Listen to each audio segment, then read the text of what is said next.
കർത്താവിന്റെ നാമത്തിൽ വന്ദനം.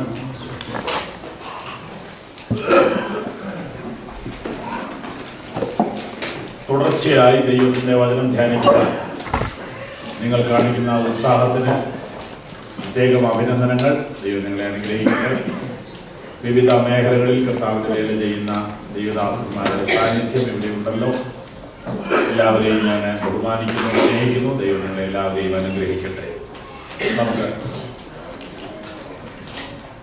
വായിച്ച വാക്യം ചിന്തിച്ചുകൊണ്ടിരിക്കുന്ന വിഷയത്തിലേക്ക് വരാം. യോഹന്നാൻ 15:8 ഒരിക്കൽ കൂടെ വായിക്കും. നിങ്ങൾ വളരെ ഫലം കായ്ക്കുന്നതിനാൽ എന്റെ പിതാവ് മഹത്വപ്പെടുന്നു. അങ്ങനെ നിങ്ങൾ എന്റെ ശിഷ്യന്മാരാകും. ഞങ്ങളുടെ കർത്താവേ, ഞങ്ങൾ അങ്ങയെ സ്തുതിക്കുന്നു. അങ്ങ് ഞങ്ങൾക്ക് വേണ്ടി അനുവദിച്ചു തന്നായി നല്ല അവസരത്തിനായി സ്തോത്രം. പിതാവേ, തിരുവചനം ഗ്രഹിക്കുവാനായി ഞങ്ങളുടെ ബുദ്ധിയെ തുറക്കണമേ. പരിശുദ്ധാത്മാവ് ഞങ്ങളുടെ മധ്യയെ പ്രവർത്തിക്കണമേ. ഇവിടെ വന്നിരിക്കുന്ന ആരും വന്നതുപോലെ തിരിച്ചു പോകാൻ ഇടയാകാതെ ചിന്തയിലും കാഴ്ചപ്പാടിലും അഭിഷേകത്തിലും മാറ്റമുള്ളവരായി മടങ്ങുവാൻ കൃപ ചെയ്യണമേ. യേശു കർത്താവിന്റെ നാമത്തിൽ തന്നെ. വിനയമുള്ളവരായി ആത്മാർത്ഥതയോടെ നമുക്ക് കർത്താവിന്റെ സന്നിധിയിൽ അടുത്ത ചില മിനിറ്റുകൾ ചിലവഴിക്കാം. പ്രസംഗത്തിന്റെ കഴിവുകൊണ്ടല്ല, ദൈവത്തിന്റെ കരുണ കൊണ്ട് നമ്മിൽ മാറ്റം വരുവാൻ നമുക്ക് ഏൽപ്പിച്ചു കൊടുക്കാം. നമ്മുടെ കാഴ്ചപ്പാടിലും നമ്മുടെ അഭിഷേകത്തിലും നമ്മുടെ വചനജ്ഞാനത്തിലും മാറ്റം വരുത്താൻ ദൈവത്തിന് കഴിയും. അതിനുവേണ്ടി ആഗ്രഹത്തോടുകൂടെ നമുക്ക് പ്രാർത്ഥിക്കാം. നന്നാകാനും നല്ലത് പ്രവർത്തിക്കാനും ആഗ്രഹം ഇല്ലെങ്കിൽ നമ്മൾ ഇതിനകത്ത് വരികയില്ല. ഈ കൂട്ടായ്മയിൽ വരുന്നത് മാക്സിമം ആത്മീയരാകാനും അധികം കർത്താവിന് വേണ്ടി പ്രയോജനപ്പെടണമെന്ന ആഗ്രഹത്തോടു കൂടി അത്രയും. ഇല്ല എങ്കിൽ ജനിച്ചു വളർന്ന മതത്തിൽ തന്നെ നിന്നാ മതിയായിരുന്നു. എന്നാൽ അതിൽ നിന്ന് വ്യത്യസ്തമായി ഉണർവ് ആഗ്രഹിക്കുന്നവർ, വിശുദ്ധി ആഗ്രഹിക്കുന്നവർ, ദൈവരാജ്യം ആഗ്രഹിക്കുന്നവർ, കർത്താവിൻ്റെ സാന്നിധ്യം ആഗ്രഹിക്കുന്നവരാണ് ഈ വിധത്തിലുള്ള ഉണർവ് കൂട്ടങ്ങളിലെല്ലാം ഓടി വരുന്നത്. അങ്ങനെയുള്ള പ്രിയപ്പെട്ടവർ പല പല പേരുകളിൽ നിൽക്കുന്നുവെങ്കിലും ലക്ഷ്യം ഒന്നാണ്, ആഗ്രഹം ഒന്നാണ്. ഞാൻ യഹോവയോട് ഒരു കാര്യം അപേക്ഷിച്ചു, അത് തന്നെ ഞാൻ ആഗ്രഹിക്കുന്നു. അതേതാണ് ആ കാര്യം? യഹോവയുടെ മനോഹരത്വം കാണുക, അവന്റെ ആലയത്തിൽ പാർക്കുക. അത് തന്നെ ആത്മീയമായി വളരുക, ദൈവ സാന്നിധ്യം അനുഭവിക്കുക, കർത്താവിനെ അല്പം കൂടെ അടുത്ത് അറിയുക. അതിന് നമുക്ക് ഈ കൂട്ടായ്മ മൂലം ഇടയാകട്ടെ. ഇന്നിവിടെ വന്നിരിക്കുന്ന ആരും അസാധാരണമായ ആളുകളല്ല, എല്ലാവരും സാധാരണക്കാരാണ്. എന്നാൽ ആരും മോശക്കാരല്ല, ആരും ചെറിയവരല്ല, എല്ലാവരും വലിയവരാണ്. എല്ലാവരും ബിസിയായ ആളുകളാണ്. വലിയ പ്രതീക്ഷയോടുകൂടിയാണ് ഇവിടെ വന്നിരിക്കുന്നത്. കർത്താവിന്റെ വചനം കേൾക്കുമ്പോൾ നമ്മുടെ ഉള്ളിൽ പുതിയ വെളിച്ചം, പുതിയ പ്രകാശം, പുതിയ ചൈതന്യം ഉണ്ടാകട്ടെ എന്നുള്ള ആ ഒരുക്കത്തോടെ, പ്രാർത്ഥനയോടെ നമുക്ക് വചനത്തിലേക്ക് നോക്കാം. ദൈവനാമ മഹത്വത്തിന് വേണ്ടി നമ്മൾ എന്ത് ചെയ്യണം എന്നതിനെ കുറിച്ചാണല്ലോ നാം ചിന്തിച്ചുകൊണ്ടിരുന്നത്. അതിൽ 4-ാമത്തെ കാര്യം ഈ വാക്യമാണ്: ഫലം കായ്ക്കുന്നതിലൂടെ ദൈവനാമം മഹത്വപ്പെടും. ഒടുവിൽ പ്രാർത്ഥിച്ചപ്പോൾ ഞാൻ വായിച്ച വാക്യത്തിന്റെ നമ്പർ പറഞ്ഞില്ലായിരുന്നു. അത് ഞാൻ നിങ്ങൾക്ക് വേണ്ടി നമ്പർ തരാം. യെശയ്യാ പ്രവചനം 43-ാം അധ്യായത്തിൽ അതിൻ്റെ 7-ാമത്തെ വാക്യം: എന്റെ നാമത്തിൽ വിളിച്ചും എന്റെ മഹത്വത്തിനായി സൃഷ്ടിച്ച് നിർമ്മിച്ച് ഉണ്ടാക്കിയിരിക്കുന്ന മനുഷ്യർ. എന്താണ് അതിന്റെ അർത്ഥം? ത്രിത്വമാണ് അവിടെ ഉദ്ദേശിക്കുന്നത്. സൃഷ്ടിച്ച് നിർമ്മിച്ച് ഉണ്ടാക്കി എന്നത് മാനുഷിക ത്രിത്വത്തെയാണ് സൂചിപ്പിക്കുന്നത്. ഏതാണ് മാനുഷിക ത്രിത്വം? ദേഹം, ദേഹി, ആത്മാവ്. ഇവിടെ സൃഷ്ടിച്ചു എന്ന് പറയുന്നത് ആത്മാവിനെയും നിർമ്മിച്ചു എന്ന് പറയുന്നത് അവൻ്റെ മനസ്സിനെയും ഉണ്ടാക്കി എന്ന് പറയുന്നത് അവൻ്റെ ശരീരത്തെയും അത്ര. ഇത് മൂന്നും ഈ ത്രിത്വത്തെ ദൈവം ഉണ്ടാക്കിയത് ഒറ്റ ഉദ്ദേശത്തിന് വേണ്ടിയാണ്, കർത്താവിൻ്റെ മഹത്വത്തിന് വേണ്ടിയാണ്. അതുകൊണ്ടാണ് പൗലോസ് ഇങ്ങനെ എഴുതിയത്, നിങ്ങൾ തിന്നാലും കുടിച്ചാലും എന്ത് ചെയ്താലും കർത്താവിൻ്റെ നാമത്തിൻ്റെ മഹത്വത്തിനായിട്ട് ചെയ്യുക. സങ്കീർത്തനങ്ങളിൽ നമ്മൾ കൂടെ പറയാറുള്ള ഒരു വാക്കുണ്ട്, ഞങ്ങൾക്കല്ല യഹോവേ, ഞങ്ങൾക്കല്ല, നിന്റെ ദയയും വിശ്വസ്തതയും നിമിത്തം നിന്റെ നാമത്തിന് തന്നെ മഹത്വം വരുത്തണമേ. സ്തോത്രം. ദൈവനാമത്തിൻ്റെ മഹത്വമാണ് നമ്മുടെ ലക്ഷ്യം എങ്കിൽ ദൈവം നമ്മെ അതിലേക്ക് നയിക്കും. അത് നമ്മൾ അറിയാതെ തന്നെ നമ്മളിലൂടെ ദൈവനാമം മഹത്വപ്പെടും. ദൈവത്തിന് സ്തോത്രം. ദൈവനാമം മഹത്വപ്പെടാൻ ഇന്ന പോലെ ആയേ പറ്റുന്നൊന്നുമില്ല. തീരെ ബലഹീനരായ വ്യക്തിയിലൂടെ ദൈവനാമം മഹത്വപ്പെട്ടിട്ടുണ്ട്. തീരെ ഉപയോഗശൂന്യമെന്ന് നമുക്ക് തോന്നുന്നവരിലൂടെ ദൈവനാമം മഹത്വപ്പെടുന്നുണ്ട്. ജോലി എന്ന ആ പുസ്തകം വായിച്ചിട്ടില്ലാത്തോ വായിക്കുക. സാജു മാത്യു സാർ ട്രാൻസ്ലേറ്റ് ചെയ്ത ആ ബുക്ക്, അതിനകത്തെ ഒരു സംഭവം ഞാൻ ഈ കഴിഞ്ഞ ഇടയിൽ വായിച്ചപ്പോൾ എന്നെ വല്ലാതെ സ്ട്രൈക്ക് ചെയ്തു. പക്ഷേ അത് വായിച്ചവരെല്ലാം ആ കാര്യത്തിലൂടെ ദൈവത്തെ മഹത്വപ്പെടുത്തുകയാണ്. ആ സഹോദരി, ആ വ്യക്തി കംപ്ലീറ്റ് തളർന്നുപോയി ദീർഘനാള് കിടക്കയിലാണ്. ആളെ ശുശ്രൂഷിക്കുന്നത് അവരുടെ സിസ്റ്ററാണ്. ഒരു ദിവസം വൈകുന്നേരത്ത് അവരെ തുടച്ച് വൃത്തിയാക്കി അവർക്ക് ഫീഡ് ചെയ്തിട്ട്, ട്യൂബിലൂടെ ഫീഡ് ചെയ്തിട്ട് അവർക്കൊരു ഉമ്മയും കൊടുത്ത് ഒരു ചുമ്മനവും കൊടുത്തിട്ട് ബായ് ഗുഡ് നൈറ്റ് എന്ന് പറഞ്ഞ് അനിയത്തി റൂമിലേക്ക് പോയി. ആ സമയത്ത് ഇവിടെ വല്ലാതെ പൊട്ടിക്കരഞ്ഞ് ദൈവത്തോടെ, കർത്താവേ, ഇന്നിപ്പോൾ എനിക്ക് തീരെ വയ്യാത്ത ദിവസമാണ്, കിടപ്പാണ്. എന്നാൽ അന്ന് കോൾഡാണ്, ഭയങ്കരമായിട്ട് കോൾഡ് കൂടെ വന്നിട്ട് മൂക്കിക്കൂടെ കണ്ണിക്കൂടെ എപ്പോഴും ഇങ്ങനെ കഫവും വെള്ളവും വന്നുകൊണ്ടിരിക്കുക. കൈ പൊക്കത്തില്ല, കൈ അനങ്ങത്തില്ല, കാലനങ്ങത്തില്ല, എല്ലാം ബെഡേ കിടന്ന കിടപ്പിലാണ് നടക്കുന്നത്. അപ്പോൾ എപ്പോഴും മൂക്ക് തുടയ്ക്കണം. അപ്പം ഈ അനിയത്തി അങ്ങ് പോയി കഴിഞ്ഞിട്ട് ഇങ്ങനെ കിടക്കുമ്പോൾ മൂക്കിക്കൂടെ ഇങ്ങനെ ഒഴുകാൻ തുടങ്ങി.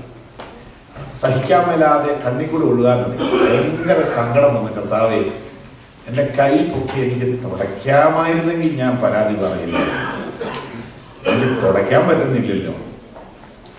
ഈ സമയത്ത് എൻ്റെ അനിയത്തി എൻ്റെ കൂടെ നിന്നിരുന്നെങ്കിൽ ഈ രാത്രി അവള് പോയല്ലോ. ഇങ്ങനെ പറഞ്ഞ കൂട്ടത്തിൽ പറഞ്ഞു, ഇതൊന്നും പറഞ്ഞാൽ നിനക്ക് മനസ്സിലാകുകയല്ലോ, പാപം വഴിയ സകലത്തിൽ നീ ഞങ്ങൾക്ക് തുല്യനായി പരീക്ഷിക്കപ്പെട്ടെങ്കിലും ഇങ്ങനെ ഒരു അനുഭവത്തിലൂടെ കർത്താവ് ഇനിയും പോയിട്ടില്ലല്ലോ, അതുകൊണ്ട് ഇതൊന്നും പറഞ്ഞാൽ നിനക്ക് മനസ്സിലാവില്ല എന്ന് പറഞ്ഞിങ്ങനെ കിടന്നങ്ങ് ഉറങ്ങി. ഉറക്കത്തിൽ കർത്താവ് ചോദിക്കുക, നീ എന്താ പറഞ്ഞേ? ഇതൊന്നും പറഞ്ഞാൽ നിനക്ക് മനസ്സിലാവില്ല എന്നല്ലേ? ഈ ഒരു നിമിഷം നോക്കി, ഞാൻ നിന്റെ ഒരു ചിത്രം കാണിക്കാം. ദുഷ്ടന്മാരായ യഹൂദന്മാർ എൻ്റെ മുഖത്ത് കാർക്കിച്ചു തൂക്കി, മുൾക്കിരീടം അടിച്ചിട്ട് എൻ്റെ മുഖത്തോട് ചോര ഒഴുകി. അങ്ങനെ അവരുടെ തുപ്പല് ചോരയും കൂടെ കലർന്ന് എൻ്റെ നെറ്റിയിലൂടെ ഒഴുകി എൻ്റെ കണ്ണിലും മൂക്കിലും വന്നപ്പോൾ എനിക്ക് കൈയെടുത്ത് തുടയ്ക്കാൻ പറ്റുമായിരുന്നോ? എൻ്റെ കൈ ഇരുമ്പാണിയിൽ തറച്ചിരിക്കുകയായിരുന്നു. നീ ഒരു നിമിഷം ആലോചിച്ച് നോക്കണം. അവൾ പറഞ്ഞ, കർത്താവേ, തെറ്റിപ്പോയി. ഇപ്പോഴാണ് എനിക്ക് ആ വാക്യത്തിൻ്റെ അർത്ഥം മനസ്സിലായത്. പാപവഴിയ സകലത്തിലും നമുക്ക് തുല്യനായി പരീക്ഷിക്കപ്പെട്ടവരത്രേ നാകുന്നത്. അതെ പ്രിയ സഹോദരങ്ങളെ, നിങ്ങൾ പോയ പാതയിലൂടെ യേശു പോയിട്ടില്ല എന്ന് നിങ്ങൾക്ക് എപ്പോഴെങ്കിലും തോന്നിയിട്ടുണ്ടെങ്കിൽ കർത്താവിനോട് പറഞ്ഞാൽ മതി, കർത്താവ് കാണിച്ചു തരും ആ പാതയിലൂടെ അവൻ പോയിട്ടുണ്ടാവും. അപ്പോൾ അത്രയും വീക്കായി ഒരു ട്രാക്ട് കൊടുക്കാനോ ഒരു സാക്ഷി പറയാനോ കൈ കൊട്ടാനോ കഴിവില്ലാത്ത ആ സഹോദരിയിലൂടെയും ദൈവനാമം മഹത്വപ്പെടുകയാണ്. അപ്പം നിങ്ങളിലൂടെ കർത്താവിൻ്റെ നാമം മഹത്വപ്പെടാൻ നിങ്ങൾക്ക് ഇത്ര കഴിവ് വേണം, ഇത്ര ആരോഗ്യം വേണം, ഇത്ര പേഴ്സണാലിറ്റി വേണം, ഇത്ര എഡ്യൂക്കേഷൻ വേണം, ഇങ്ങനെയൊന്നുമില്ല. നിങ്ങൾ അതിന് വില്ലിങ്ങാണോ എന്ന് അറിഞ്ഞാൽ മതി. നിങ്ങളുടെ ജീവിത ലക്ഷ്യം എന്താ? നമ്മളെല്ലാം ഓരോ ട്രെൻഡിന് അടിമയാണ്. ട്രെൻഡ് എന്ന് പറഞ്ഞാൽ അവരൊക്കെ എങ്ങനെ ചെയ്യുന്നു, ഇവരൊക്കെ ഇങ്ങനെ ചെയ്യുന്നു, അതുകൊണ്ട് നമുക്ക് അങ്ങനെയൊക്കെ ചെയ്യാം. അങ്ങനെയാ, അതെല്ലാം ലോകത്തിന്റെ രീതിയല്ലേ. നിന്നിലൂടെ ദൈവനാമം മഹത്വപ്പെടാൻ നീ ഈ എല്ലാവരും ചെയ്യുന്നതെല്ലാം ഒന്നും ചെയ്യണ്ട. പിതാവേ, നീ എനിക്ക് ചെയ്യാൻ തന്ന പ്രവൃത്തി ഞാൻ തികച്ചു, അങ്ങനെ ഞാൻ നിന്നെ മഹത്വപ്പെടുത്തി. നമ്മുടെ ജീവിതത്തിന്റെ ലക്ഷ്യം അതായി തീരട്ടെ. കർത്താവേ, നിന്റെ നാമം മഹത്വപ്പെടുത്തുകയാണ് എന്റെ ലക്ഷ്യം എന്ന ഒരു പരമാർത്ഥമായ ആഗ്രഹം നമ്മുടെ ഉള്ളിൽ വന്നാൽ നിങ്ങൾ എന്ത് ചെയ്താലും അതിനുള്ള ദൈവനാമം മഹത്വപ്പെടും. അത് വളരെ സൈലന്റ് ആയിട്ടായിരിക്കും നടക്കുന്നത്. സങ്കീർത്തനത്തിൽ ഒരു സങ്കീർത്തനമുണ്ട്. സൂര്യചന്ദ്രാദികൾ കർത്താവിനെ സ്തുതിക്കട്ടെ എന്ന് വാക്കിയില്ലേ? സൂര്യൻ എപ്പോഴെങ്കിലും സ്തുതിക്കുന്നത് നിങ്ങൾ കേട്ടിട്ടുണ്ടോ? ഇല്ല. സൂര്യൻ കൃത്യമായി അതിന്റെ ഡ്യൂട്ടി നിർവഹിക്കുന്നതിലൂടെ സൂര്യൻ ദൈവത്തെ മഹത്വപ്പെടുത്തുക. ചന്ദ്രൻ കൃത്യമായി അതനുസരിക്കുന്നതിലൂടെ ദൈവത്തെ മഹത്വപ്പെടുത്തുക. പർവ്വതങ്ങളും സകല കുന്നുകളും യഹോവയെ സ്തുതിക്കട്ടെ. അപ്പൊ അവര് സ്തുതിക്കുന്നത് ഞാൻ ഇതുവരെ കേട്ടിട്ടില്ല, പക്ഷെ അവർ സ്തുതിച്ചുകൊണ്ടേയിരിക്കുക. അപ്പൊ അവർ ദൈവത്തെ മഹത്വപ്പെടുത്തുകയാണ്. ദൈവത്തിന്റെ നിയമങ്ങളെ അനുസരിക്കുന്നതിലൂടെ ദൈവം ഏൽപ്പിച്ച ഡ്യൂട്ടി. പർവ്വതം അവിടെ വെറുതെ നിന്നുകൊണ്ട് കാറ്റിനെ ചില സമയത്ത് തടഞ്ഞു നിർത്തി, കാർമേഘത്തെ തടഞ്ഞു നിർത്തി മഴ പെയ്യിക്കുന്നതിലൂടെ ദൈവത്തെ മഹത്വപ്പെടുത്തുകയാണ്. ദൈവത്തെ മഹത്വപ്പെടുത്തിക്കൊണ്ടിരിക്കുക അവരൊക്കെ. അപ്പൊ നമ്മൾ വിചാരിക്കുന്ന പോലെയുള്ള വലിയ പ്രകടനങ്ങളിലൂടെയാ ദൈവം മഹത്വപ്പെടുന്നതെന്ന പൊട്ട ധാരണ നമ്മൾ പൊളിച്ചെഴുതണം. ഞാൻ പറയുന്നതിന്റെ മറുവശം ഞാൻ ഈ കൂടെ പറഞ്ഞില്ലേ, തെറ്റിദ്ധാരണ ഉണ്ടാവും. ദൈവത്തെ സ്തുതിക്കുന്ന ആ കാര്യം വേണ്ടെന്നല്ല ഇതിന്റെ അർത്ഥം. എന്നാൽ ആ ഒരു സമയത്ത് മാത്രം ആ ദൈവത്തെ മഹത്വപ്പെടുത്തുന്നത് എന്ന ധാരണ തിരുത്തിയില്ലെങ്കിൽ നമ്മൾ ഈ സമൂഹത്തെ നശിപ്പിക്കുക. എന്താ ഞാൻ പറഞ്ഞത് ഒന്നുകൂടെ പറയാം. ആ ഒരു സമയത്താണ് നാം ദൈവത്തെ മഹത്വപ്പെടുത്തുന്നത് എന്ന തെറ്റായ ധാരണ തലമുറയെ പഠിപ്പിച്ചാൽ നമ്മൾ വലിയ ദ്രോഹമാണ് ചെയ്യുന്നത്. ഒരു മനുഷ്യൻ ബിസിനസ്സുകാരനാണെങ്കിൽ ആ ബിസിനസ് അവൻ ദൈവത്തെ മഹത്വപ്പെടുത്താൻ ഉപയോഗിക്കണം. ബീഹാറിലെ മിഷണറി ഡോക്ടർ രവിയുടെ ഭാര്യ പിറവം ചർച്ചിൽ നിന്ന് കഴിഞ്ഞ ദിവസം സാക്ഷി പറഞ്ഞപ്പോ പറഞ്ഞു, ഞാൻ എന്റെ പേരിന് വേണ്ടി പറയല്ല, ഒരു സംഭവം പറയാം. പുള്ളിക്കാരത്തി, ഈ പറഞ്ഞ സഹോദരി അവിടെ ബാങ്കിന്റെ മാനേജറായിട്ട് വർക്ക് ചെയ്യുക. ഞാൻ ബീഹാറിൽ ചെന്ന് ബാങ്കിൽ ജോലി ചെയ്യാൻ തുടങ്ങി 1 വർഷം കഴിഞ്ഞപ്പോൾ എന്റെ മുകളിലുള്ള ഉദ്യോഗസ്ഥന്മാർ പറഞ്ഞു, കൈക്കൂലി വാങ്ങാത്ത ഒരു മാനേജരെ ബീഹാറിലുള്ളവർ ആദ്യമായിട്ട് കാണുന്നു. അപ്പൊ ക്രിസ്ത്യാനി എന്ന് പറഞ്ഞാൽ എന്താണ് ഞങ്ങൾക്ക് മനസ്സിലായില്ലോ? പിടികിട്ടിയോ? ദൈവത്തെ മഹത്വപ്പെടുത്തുന്നത് എങ്ങനെയാണ് പിടികിട്ടിയോ? പ്രകടനങ്ങളിലൂടെയാണ് ദൈവത്തെ മഹത്വപ്പെടുത്തുന്ന പൊട്ട ധാരണ തിരുത്തിയില്ലെങ്കിൽ ഈ സമൂഹം നശിച്ചു പോകും. കപടഭക്തന്മാരെയാണോ നമ്മൾ വളർത്തുന്നത്? Praise the Lord. Praise the Lord. Praise the Lord.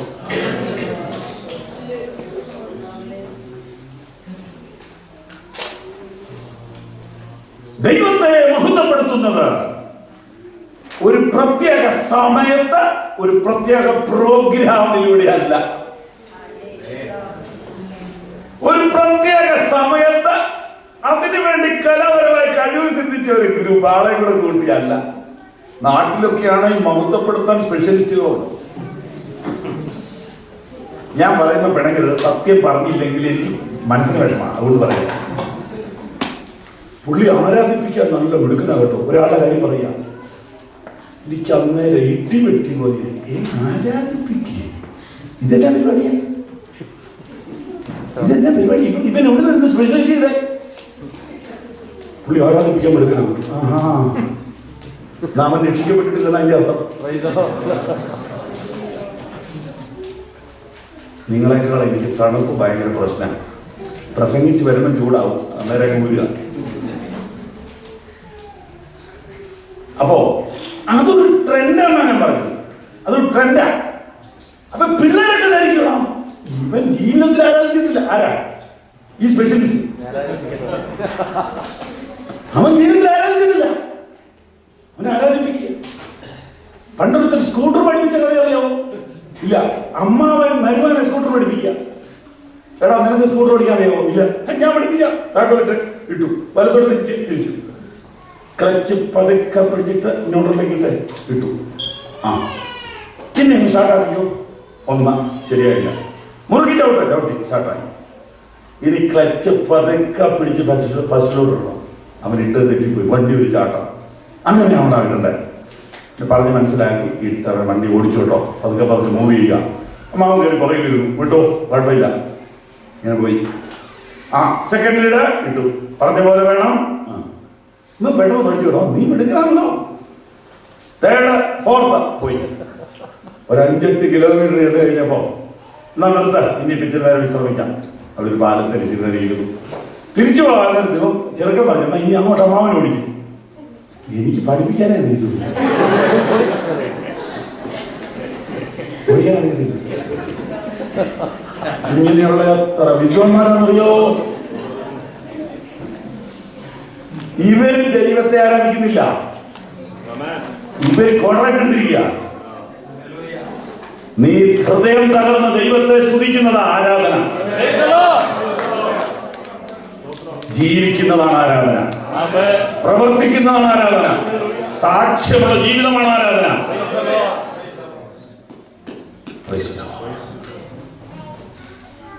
ഈ ധാരണകളെ നാം തിരുത്തിയില്ലെങ്കിൽ നാം ഒരു കപടഭക്ത സമൂഹത്തെ വളർത്തിക്കൊണ്ടുവരിക.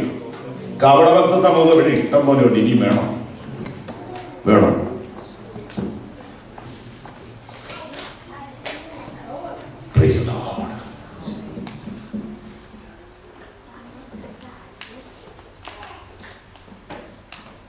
ദൈവത്തെ മഹത്വപ്പെടുത്തുവാൻ ഒരു പ്രത്യേക സമയം, ദൈവത്തെ മഹത്വപ്പെടുത്തുന്ന സമയം വന്നിരിക്കുന്നു. നിനക്ക് മാനസാന്തരത്തിന്റെ സുബോധം വന്ന അന്ന് മുതൽ ശ്വാസം പോണത് വരെ ദൈവത്തെ മഹത്വപ്പെടുത്താനുള്ള സമയമാണ്.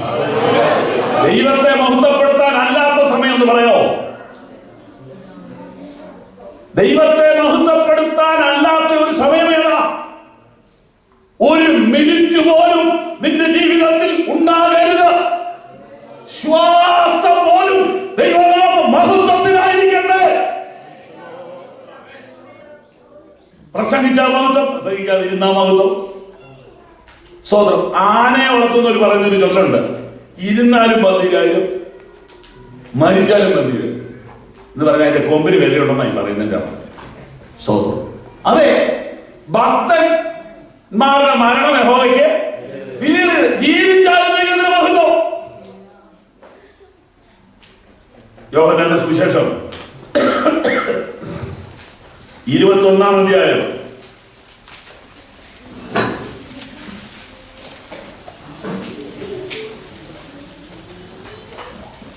19 വാക്യം വായിച്ച് 19.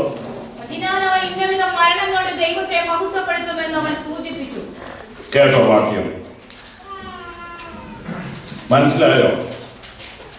സഹോദരന്മാരുടെ ഭാഗത്തുനിന്ന് ഒരാൾ കൂടെ വായിച്ചാട്ടെ. അതിനാൽ അവൻ ഇന്നവിധം മരണം കൊണ്ട് ദൈവത്തെ മഹത്വപ്പെടുത്തും എന്നവൻ സൂചിപ്പിച്ചു. എന്തോ കൊണ്ടാ മഹത്വപ്പെടുത്തുന്നേ? അപ്പൊ മരണം കൊണ്ട് മഹത്വപ്പെടുത്തലുണ്ടോ? അങ്ങനെയാണ് മഹത്വപ്പെടുത്തുക എന്നതിന്റെ അർത്ഥം നമ്മൾ വിചാരിക്കുന്ന അല്ലെന്ന് വന്നല്ലോ. അതൊരു പ്രോഗ്രാം അല്ല, അതൊരു ചടങ്ങല്ല, അത് ആഴ്ചയിൽ ഒരിക്കൽ ചെയ്യേണ്ടതല്ല, അതൊരു മീറ്റിംഗിന്റെ ഇടയ്ക്കത്തെ അരമണിക്കൂർ പരിപാടിയല്ല. ഇതൊരു ലൈഫ് ലോങ് പ്രോസസ്സാണ്.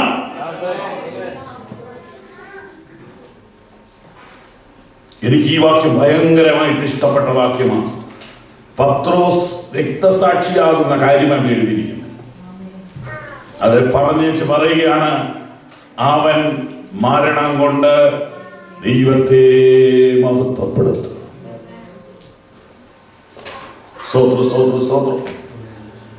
ഭൂമിയിൽ ഏതൊരാളുടെയും മരണം അവന്റെ സ്വന്തക്കാർക്ക് നഷ്ടമാണെങ്കിൽ, ഒരു ദൈവ പൈതലിന്റെ മരണം അവന്റെ ഉടമസ്ഥന് ലാഭമാണ്.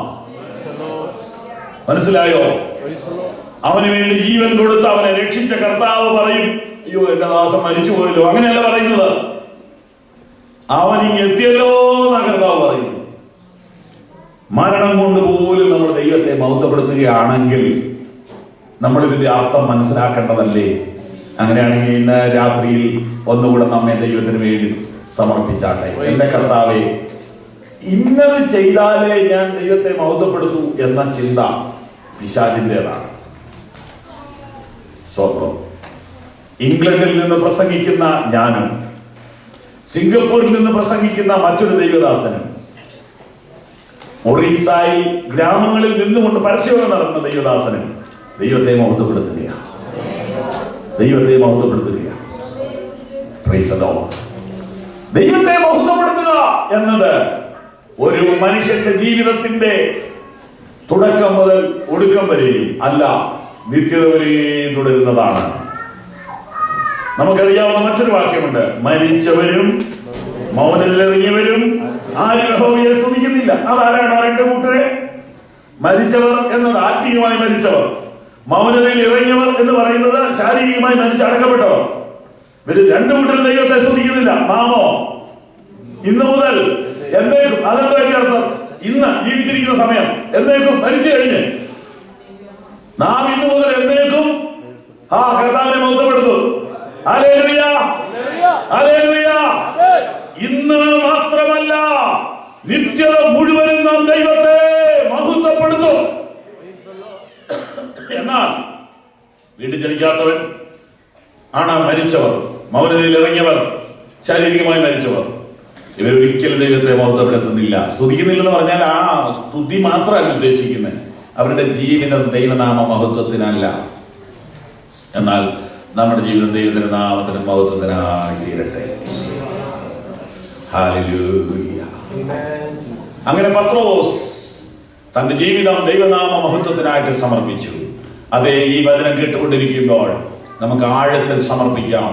കർത്താവേ, എന്റെ ജീവിതം പൂർണ്ണമായും അങ്ങയുടെ നാമത്തിന്റെ മഹത്വത്തിനായി തീരട്ടെ. സ്തോത്രം.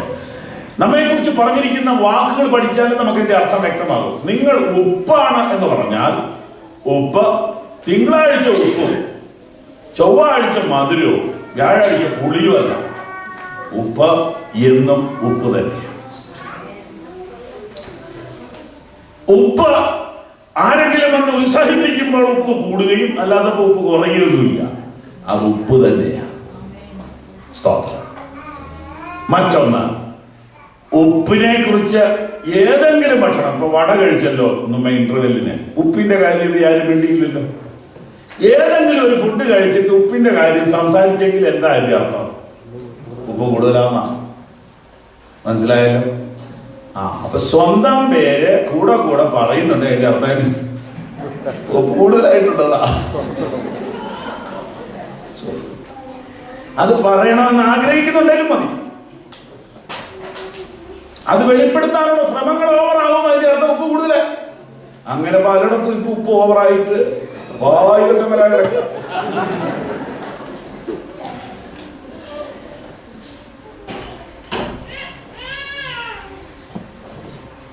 നമ്മളെ ആരും അറിയാതിരിക്കുമ്പോഴും നമ്മളിലൂടെ ദൈവത്തിന് നാമം മഹത്വപ്പെടുകയാണ്.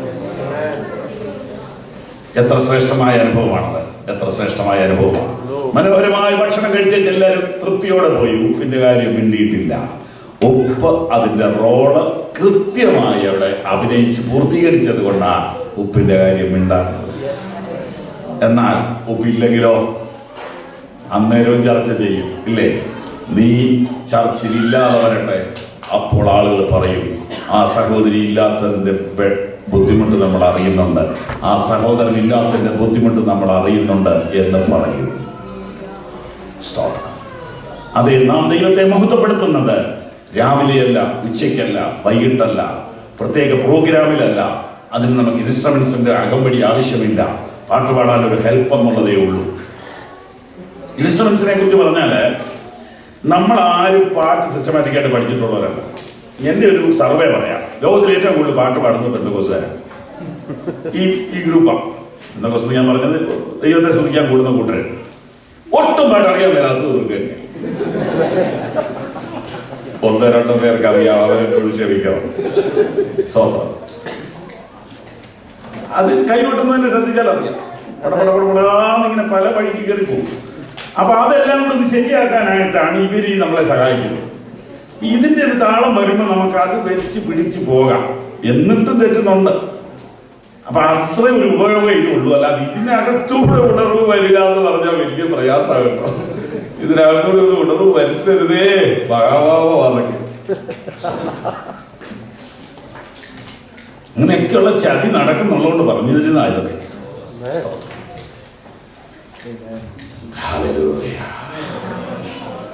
ദൈവത്തെ മഹത്വപ്പെടുത്തുവാൻ നമുക്കിതൊന്നും ആവശ്യമില്ല. ഞങ്ങൾക്കല്ല യഹോവേ, ഞങ്ങൾക്കല്ല, നിന്റെ ദൈവ വിശ്വസ്ത നിമിത്തത്തിന്റെ നാമത്തിൽ തന്നെ മഹത്വം വരുത്തണമേ. സത്യസന്ധമായി പറയാമോ, എനിക്ക് മഹത്വം വേണ്ട, എന്റെ കർത്താവിന് മഹത്വം ഉണ്ടാകും. എനിക്ക് മഹത്വം വേണ്ട എന്ന് പറയാമോ? ഞാന് ഒരു 5 കൊല്ലം മുമ്പ് എന്റെ വ്യക്തി ജീവിതത്തിന് നേരെ ഒരു ഭയങ്കര വെല്ലുവിളി ഉണ്ടായി. അത് മറ്റൊന്നുമല്ല, ആത്മനിർഭുള്ള ദൈവാലോചനയിൽ വിശ്വസിക്കുന്ന ഒരു ദൈവദാസൻ ഒരു ദിവസം ഞാൻ താമസിക്കുന്ന മുറിയിൽ വന്നിട്ട്, വീട്ടിൽ വന്നിട്ട് ബെല്ലടിച്ചു. പാസ്റ്ററോട് ഒരു ആലോചന പറയാൻ വന്നു. ഒരു 8 കൊല്ലം മുമ്പ്. ഞാൻ പറഞ്ഞു വളരെ സന്തോഷം, അകത്തോട്ട് പോകാമെന്ന് പറഞ്ഞു. മുറിയിലോട്ട് വന്നിട്ട് പറഞ്ഞു, ഞാൻ എന്റെ മഹത്വം മറ്റൊരുത്തിന് വിട്ടുകൊടുക്കുകയില്ല. ഇത്ര മതിക്ക് അങ്ങനെ അറിയില്ല. അങ്ങനെയൊക്കെ ദൈവാലോചന പറയുന്നവരുണ്ടായിരുന്നെങ്കിൽ നല്ലത്. എന്താ പുള്ളി പറഞ്ഞതെന്ന് എനിക്ക് മനസ്സിലായി. ഞാൻ കൂടുതൽ ദൈവസനയിൽ താഴുകയും പ്രാർത്ഥിക്കുകയും ചെയ്തു.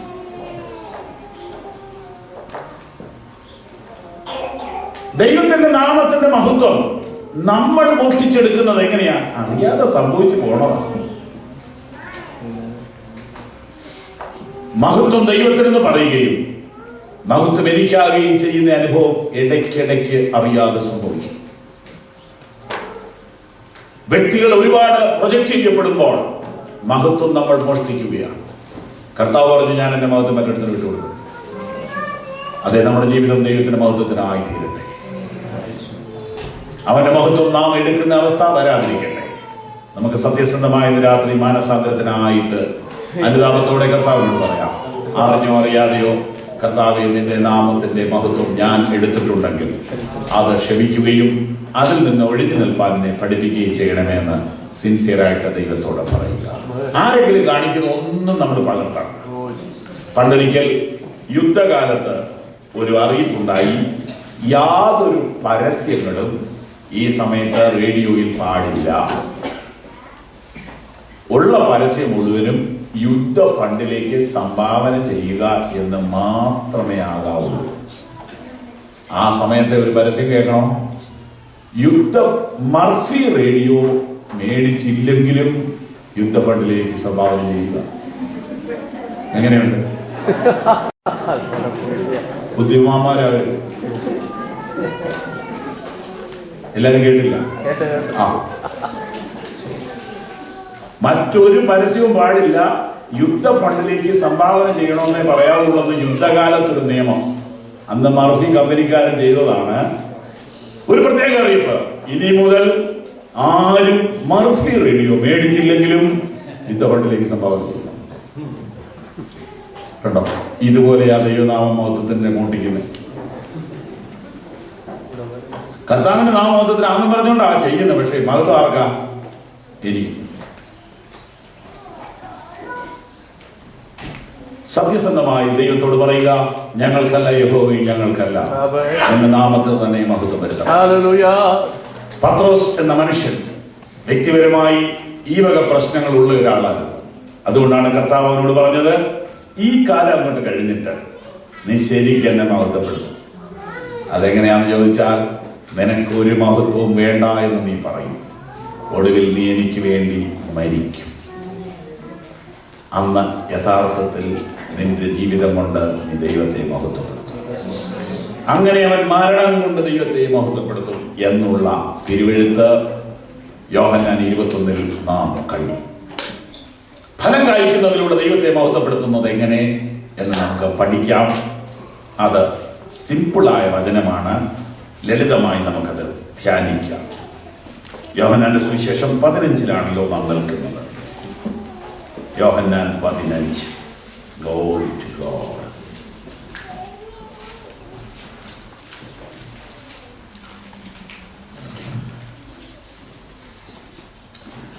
എങ്ങനെയാണ് ഫലം കായ്ക്കുന്നത്? എന്താണ് ഫലം? ഈ കാര്യങ്ങളെ കുറിച്ച് പഠിപ്പിക്കാൻ ഏറ്റവും നല്ല അധ്യായം ഈ 15 അധ്യായമാണ്. യോഹന്നാൻ 15. 15:1 വായിക്കാം. ഞാൻ സാക്ഷാൽ മുന്തിരിവള്ളിയും എന്റെ പിതാവ് തോട്ടക്കാരനുമാകുന്നു. ആമേൻ. എന്നിൽ കായ്ക്കാത്ത കൊമ്പൊക്കെയും അവൻ നീക്കിക്കളയുന്നു. കായ്ക്കുന്നതൊക്കെയും അധിക ഫലം കായ്ക്കേണ്ടതിനെ ചെത്തിവെടിപ്പാക്കുന്നു. നമുക്ക് ഓരോ വാക്കുകളുടെയും അർത്ഥം പഠിക്കാം. ഞാൻ സാക്ഷാൽ മുന്തിരിവള്ളി, അതായത് ദൈവത്തിന്റെ കൃഷി.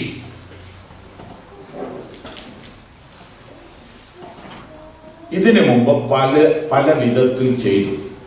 എന്നാൽ ഇപ്പോൾ യഥാർത്ഥ കൃഷി വന്നിരിക്കുന്നു. ഞാനാണ് യഥാർത്ഥ മുന്തിരിവള്ളി. ഇതിനു മുമ്പ് വേറെ പല മുന്തിരിവള്ളി ദൈവം നട്ടു. എന്തിനാണെന്നറിയാമോ? ദൈവം ഉദ്ദേശിക്കുന്ന ഫലം ലോകത്തിന് കൊടുക്കാൻ. അഥവാ ദൈവിക സ്വഭാവ ഗുണങ്ങൾ മനുഷ്യനിലൂടെ പുറത്തേക്ക് വരുത്തുകയാണ് മനുഷ്യനെ കൊണ്ടുള്ള ദൈവിക ഉദ്ദേശം. ദൈവിക ഗുണങ്ങളിൽ ഏറ്റവും പ്രധാനം സ്നേഹമാണ്. അപ്പൊ ദൈവിക സ്വഭാവ ഗുണവിശേഷങ്ങൾ എന്നിലൂടെയും നിങ്ങളിലൂടെയും പുറത്തേക്ക് വരുത്താനാണ് ദൈവം മനുഷ്യനെ കൊണ്ട് ആഗ്രഹിക്കുന്നത്. അതിന് ദൈവം ആദാം എന്ന മുന്തിരിവള്ളി ആദ്യം നട്ടു. പക്ഷേ വലിയ ഗുണം കിട്ടിയില്ല. അത് കഴിഞ്ഞ് അബ്രഹാം എന്ന മുന്തിരിവള്ളി നട്ടു. അങ്ങനെ ഇങ്ങോട്ട് വന്ന് ഇസ്രയേൽ എന്ന മുന്തിരിവള്ളി വന്നു. എന്നിട്ട് എന്തു ഭവിച്ചെന്നറിയാമോ? യെശയ്യാ പ്രവചനം 5 അധ്യായം 1, 2, 3, 4 വാക്യങ്ങളിൽ ഇസ്രായേൽ എന്ന മുന്തിരിവള്ളിയുടെ അവസ്ഥ നിങ്ങൾക്ക് കാണാം. വായിച്ചു. ഞാൻ എന്റെ പ്രിയതമന് അവന്റെ മുന്തിരിത്തോട്ടത്തെ കുറിച്ച് എന്റെ പ്രിയന്റെ പാട്ടുപാടും. എന്റെ പ്രിയതമന് ഏറ്റവും ഫലവത്തായ ഒരു കുന്നിന്മേൽ ഒരു മുന്തിരിത്തോട്ടം ഉണ്ടായിരുന്നു. അവൻ അതിന് വേലി കെട്ടി അതിന്റെ കല്ല് പെറുക്കി കളഞ്ഞു. അത് നല്ല വക മുന്തിരിവള്ളി നട്ടു. നല്ല വക മുന്തിരിവള്ളി നട്ടു. അത് എവിടുന്ന് കൊണ്ടുവന്നതാണെന്ന് സങ്കീർത്തനത്തിലുണ്ട്. മിസ്രയീമിൽ നിന്നൊരു മുന്തിരിവള്ളി കൊണ്ടുവന്നു, ജാതികളെ നീക്കിക്കളഞ്ഞ് അതിനെ നട്ടു എന്ന് എഴുതിയിട്ടുണ്ട്. എന്ന് പറഞ്ഞാൽ ഈജിപ്തിലേക്ക് പോയ ഇസ്രായേലിനെ വീണ്ടെടുത്ത് കൊണ്ടുവന്ന കാര്യമാണ് പറയുന്നത്. അപ്പോൾ ഏറ്റവും നല്ല കൃഷിയാണ് യെശയ്യാ 5 കാണുന്നത്. ദൈവത്തിന്റെ കൃഷി മുന്തിരിവള്ളി നട്ടു. വായിച്ചോ. നടുവിലൊരു ഗോപുരം പണിതു. എന്തിനാ ഗോപുരം? മുന്തിരിങ്ങ കായ്ച്ചിട്ട് ബാക്കി കാര്യങ്ങളൊക്കെ ക്രമീകരിക്കാനാ. ഒരു ചക്കും ഇട്ടു. അതെന്തിനാ? ഇതിന്റെ റിസൾട്ടാണ്, ഇതിന്റെ ഫലം പ്രയോജനപ്പെടുത്താൻ. അപ്പൊ കാവല്, ഫലം പാകപ്പെടുത്താനുള്ള മിഷൻ എല്ലാം പിടിച്ചു. മുന്തിരിങ്ങ കായ്ക്കുമെന്നവൻ കാത്തിരുന്നു. ഇനി ഒറ്റ കാര്യമേ ഉള്ളൂ, കായ്ച്ചാൽ മതി. ഇനി വെയിറ്റിംഗ് ടൈമാണ്, കാത്തിരിക്കുക. മുന്തിരിവള്ളി നട്ട് ഏറ്റവും നല്ല വള്ളി കൊണ്ടുവന്ന് നട്ടു. നിലം നന്നായിട്ട് പാകമാക്കി, പിന്നെ കല്ലൊക്കെ പെറുക്കി കളഞ്ഞു, ജാതികളെ നീക്കിക്കളഞ്ഞു, വളയും ചെയ്തു. ഗോപുരം കള്ളം കയറാതെ നോക്കാനായിട്ട് ഗോപുരമുണ്ട്, ചക്കുണ്ട്, എവരിതിങ് എല്ലാം ചെയ്തു. ഇനി ഇരിക്കുക, കായ്ക്കൊന്ന് കാത്തിരുന്നു. ഇത് ഇസ്രയേലാണ്. ഇസ്രയേൽ വായിച്ചു. കായ്ച്ചതോ കാട്ടുമുന്തിരിങ്ങ അത്രേ. കാട്ടുമുന്തിരിങ്ങ എന്ന് പറഞ്ഞാൽ എന്ത് പ്രതീക്ഷിച്ചാലും നേരെ ഓപ്പോസിറ്റ്. സ്നേഹം എന്ന ഫലം കായ്ക്കണമെന്ന് പറഞ്ഞെങ്കിലും വൈരാഗ്യം എന്ന ഫലം കായ്ച്ചു. സന്തോഷം എന്ന ഫലം കായ്ക്കുമെന്ന് വിചാരിച്ചിട്ട് കോപം എന്ന ഫലം കായ്ച്ചു. പരോപകാരം എന്ന ഫലം കായ്ക്കുമെന്ന് വിചാരിച്ചിട്ട് ഉപദ്രവം എന്ന ഫലം കായ്ച്ചു. മോഷണം എന്ന ഫലം കായ്ച്ചു. കൊലപാതകം എന്ന ഫലം കായ്ച്ചു. സർവത്ര നശിച്ചു ഈ ജാതി. വിഗ്രഹാരാധന, മദ്യപാനം, കുലപാതകം, മോഷണം, വൈരാഗ്യം, വ്യഭിചാരം, അത്യാഗ്രഹം എല്ലാം ആ കായ്ക്കുന്നത്. ഈ വിധത്തിൽ ഇസ്രയേൽ എന്ന മുന്തിരിവള്ളി ഫലം ഇല്ലാതെയായി. അഥവാ മോശമായ ഫലം, തെറ്റായ ഫലം കായ്ച്ചു. മനസ്സിലായല്ലോ? വായിക്കാം. ആകയാൽ യെരൂശലേം നിവാസികളും യഹൂദാ പുരുഷന്മാരുമായുള്ളവരെ, എനിക്ക് എന്റെ മുന്തിരിത്തോട്ടത്തിന്റെ മധ്യേ വിധിപ്പിൻ. കർത്താവ് പറയുകയാണ്, ഞാൻ ഇനി ചെയ്യാൻ പോണത് നിങ്ങൾ കേട്ടോണം. ഞാൻ എന്റെ മുന്തിരിത്തോട്ടത്തിൽ ചെയ്തിട്ടുള്ളതല്ലാതെ ഇനി അതിൽ എന്ത് ചെയ്യുവാനുള്ളൂ? മുന്തിരിങ്ങ കായ്ക്കുമെന്ന് ഞാൻ കാത്തിരുന്നാറേ, കാട്ടുമുന്തിരിങ്ങ കായ്ച്ചത് എന്ത്? ആകയാൽ വരുവിൻ, ഞാൻ എന്റെ മുന്തിരിത്തോട്ടത്തോട് എന്ത് ചെയ്യും എന്ന് നിങ്ങളോട് അറിയിക്കാം. ഞാൻ അതിന്റെ വേലി പൊളിച്ചു കളയും. ഒന്നാമത് ചെയ്യാൻ പോണത് വേലി അങ്ങ് പൊളിക്കും. പിന്നെ അത് തിന്നുപോകും. ഞാൻ അതിന്റെ മതിൽ ഇടിച്ചു കളയും. മതിൽ അങ്ങ് ഇടിക്കും. അത് ചവിട്ടി മെതിച്ചു പോകും. ഞാൻ അതിനെ ശൂന്യമാക്കും. അത് വെളുത്ത് മതി നശിപ്പിച്ചു കളയും. ഇത് ചെടിയാണെന്നുള്ളത് വിട്ടിട്ട് മനുഷ്യനാണെന്നുള്ളതേക്ക് വന്നേ. ഇസ്രായേലാണ് മുന്തിരിവള്ളി. അങ്ങനെയാണെങ്കിൽ വേലി എന്താണെന്ന് നോക്കി. ദൈവിക സംരക്ഷണം. മനുഷ്യന്റെ ദൈവം വേലി കെട്ടുന്നു എന്ന് എവിടെയെങ്കിലും വായിച്ചതായിട്ട് ഓർക്കുന്നുണ്ടോ? ഉണ്ട്. ഇയ്യോബിന്റെ പുസ്തകം. ഇയ്യോബിന് ദൈവം സംരക്ഷണത്തിന്റെ വേലി കെട്ടിയിട്ടുണ്ടായിരുന്നു. ഇതാരാ കണ്ടുപിടിച്ചേ? പിശാച്. അപ്പൊ അതിൽ നമുക്കൊരു പാഠം പഠിക്കാം. ദൈവത്തിന്റെ സംരക്ഷണ വേലി മനുഷ്യ കണ്ണുകൾ കൊണ്ട് കാണത്തില്ല. അത് ആത്മജീവികൾക്ക് കാണാം. എന്നെ നിങ്ങളെ ഇതുവരെ തകർത്ത് കളയാത്തത് ആ സംരക്ഷണത്തിന്റെ വേലി ഉള്ളത് കൊണ്ടാണ്. പിശാച് പറയുകയാണ്, നീ അവനും അവനുള്ളതിനൊക്കെയും വേലി. അങ്ങനെയാണ് 3 വേലി ഉണ്ടെന്നാണ് ഞാൻ പഠിക്കുന്നത്. ഒന്ന് വ്യക്തിപരമായി അവന്, 2 അവന്റെ ഫാമിലി മെമ്പേഴ്സിന്, 3 അവന്റെ പ്രോപ്പർട്ടി. ഇതുള്ളത് കൊണ്ടാണ് നമ്മൾ നിലനിൽക്കുന്നത്. നമ്മുടെ സൂക്ഷ്മത കൊണ്ടൊന്നുമല്ല നമ്മളെ വണ്ടി ഇടിക്കാത്തത്. നമ്മുടെ ബുദ്ധി കൊണ്ടൊന്നുമല്ല നമുക്ക് രോഗം വരാത്തത്. നമ്മുടെ മെഡിക്കൽ ചെക്കപ്പിന്റെ കഴിവുകൊണ്ടൊന്നുമല്ല ആരോഗ്യത്തോടെ ജീവിക്കുന്നത്. ഈ സംരക്ഷണത്തിന്റെ വേലി നിനക്കുള്ളത് കൊണ്ടാണ് നീ ഇന്ന് ആരോഗ്യത്തോടെ ഇവിടെ വന്നത്. ഈ ആരോഗ്യം ഒരൊറ്റ സെക്കൻഡ് മതി തകർന്നു പോകാൻ. എത്ര വെയിറ്റ് ഉണ്ടെങ്കിലും, എത്ര സ്ട്രോങ് ആണെന്ന് പറഞ്ഞാലും ഒരൊറ്റ ഞരമ്പ് ബ്ലോക്കായാൽ മതി, പിന്നെ നാം കിടപ്പിലായി പോകും. നമുക്കാരും ഇല്ലെന്ന് നമ്മൾ അപ്പോഴാണ് അറിയാൻ പോണത്. വാസ്തവത്തിൽ ഞാൻ പറഞ്ഞുകൊണ്ടിരുന്നത് ശാരീരിക വിഷമം ഒരു വിഷമമല്ല, മാനസിക വിഷമമെന്നാണ്. പക്ഷെ ശാരീരിക വിഷമം വരുമ്പോഴല്ലേ അതറിയുന്നേ. ശാരീരികമായി ഒരാളങ്ങ് തളർന്നാൽ ആരുണ്ട്? എത്ര ദിവസം കൊണ്ട് സഹായിക്കാൻ ആളുകൾ? ആരുമില്ല.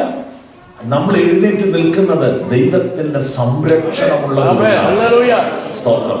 നമ്മുടെ മക്കളും പ്രിയപ്പെട്ടവരും കുഴപ്പം കൂടാതെ നിൽക്കുന്നത് ദൈവത്തിന്റെ സംരക്ഷണമുള്ളത് കൊണ്ടാണ്. പിശാചിന്റെ ആക്രമണം, പാപത്തിന്റെ സ്വാധീനം, ദുഷ്ടലോകത്തിന്റെ ആക്രമണം നിന്റെ തലമുറയെ നശിപ്പിക്കാത്തത് ഈ സംരക്ഷണത്തിന്റെ വേലി നിന്റെ മക്കൾക്ക് ചുറ്റും ഉള്ളത് കൊണ്ടാണ്. അത് ലോകത്തിൽ ആർക്കും കാണത്തില്ല, പക്ഷെ ദൈവത്തിനറിയാം, പിശാചിനറിയാം. 3 നമ്മുടെ പ്രോപ്പർട്ടി, നമ്മുടെ ജോലി, നമ്മുടെ സാമ്പത്തിക വഴികൾ അടഞ്ഞു പോകാത്തത് സംരക്ഷണ വലയമുള്ളത് കൊണ്ടാണ്. എന്നാൽ ഓർക്കുക, ഇതെല്ലാം ദൈവം ആഗ്രഹിച്ച റിസൾട്ടിലേക്ക് വരുത്താനാ, ബലം കായ്ക്കാൻ വേണ്ടിയാ, അവനെ മഹത്വപ്പെടുത്താൻ വേണ്ടിയാ ഇതെല്ലാം തന്നത്. എന്നാൽ ആഗ്രഹിച്ച റിസൾട്ട് ഇല്ലെങ്കിൽ ദൈവം ചെയ്യാൻ പോണത് വേലി പൊളിക്കും. സംരക്ഷണത്തിന്റെ വേലി ദൈവം പൊളിച്ചാൽ നീ എത്ര മിടുക്കനാണെങ്കിലും നിന്റെ കാര്യം തീരും. നീ ആർക്കും വേണ്ടാത്തവനായി തീരും. ഇത് ഭയത്തോടുകൂടെ ഞാൻ ഓർമ്മപ്പെടുത്തുന്നു. ദൈവത്തിന്റെ സംരക്ഷണത്തിന്റെ വേലിയുള്ളത് കൊണ്ടാണ് ഞാനും നിങ്ങളും ഇന്ന് രാത്രി സമാധാനത്തോടെ ഇവിടെ നിൽക്കുന്നത്. നമ്മുടെ വിഷയത്തിൽ വരാം. അപ്പോൾ ആദം എന്നതൊരു മുന്തിരിവള്ളിയായിട്ട് എടുത്താൽ അതിന്റെ ലാസ്റ്റ് കണ്ണിയാണ് ഇസ്രയേൽ. ഇസ്രയേൽ എന്ന മുന്തിരിവള്ളിയിൽ ദൈവം ഉദ്ദേശിച്ച ഫലം കിട്ടിയില്ല. അപ്പൊ ദൈവം കൃഷിയുടെ മെത്തഡ് മാറ്റുകയാണ്. മനുഷ്യൻ എന്ന ചെടി നട്ടിട്ട് അതിലൂടെ ദൈവിക ഫലം കൊടുക്കാം എന്ന ദൈവിക പ്രോഗ്രാം ക്യാൻസൽ ചെയ്തു. എന്നിട്ട് ദൈവപുത്രനെ മനുഷ്യനായിട്ട് ഭൂമിയിലോട്ട് വിട്ടു. എന്നിട്ട് അതിനെ ഒരു ചെടിയായിട്ട് നട്ടു. എന്നിട്ട് അതിലോട്ട് നമ്മളെ ബഡ് ചെയ്യാൻ തുടങ്ങി. മനസ്സിലാവുന്നുണ്ടോ? ഇതാണ് ഒന്നാം വാചകത്തിന്റെ അർത്ഥം. ഞാൻ സാക്ഷാൽ എന്ന് പറഞ്ഞാൽ ഇതിനു മുമ്പുണ്ടായിരുന്ന മുന്തിരിവള്ളി ഒന്നും സാക്ഷാലല്ല, ഒറിജിനൽ അല്ല. ഇത് ഒറിജിനൽ ദൈവത്തിന്റെ കൃഷിയാണ്. ദൈവം ആഗ്രഹിച്ച ഫുൾ റിസൾട്ട് കൊണ്ടിരുന്ന മുന്തിരിയായി ഈ പെണ്ണ നട്ടിരിക്കുന്നത്. അപ്പൊ ഇതേന്ന് വരുന്ന ഫലം ഏതായാലും മോശം വരുന്നില്ല. അപ്പൊ ഇതിൽ നമ്മളെ ചെടിയായിട്ട് നടുകയല്ല, കൊമ്പാക്കി ഒട്ടിക്കുക. ദൈവിക പദ്ധതി മനസ്സിലായോ? അപ്പൊ യേശുക്രിസ്തു ആ പേര്. നീ ഒരു കൊമ്പായിട്ട് ഇതിലോട്ട് വന്നതാ. അപ്പൊ ദൈവം ഉദ്ദേശിച്ച ഫലം വരും. ഇതാണ് പുതിയ നിയമസഭ. ഇതാണ് ദൈവിക പ്രോഗ്രാം.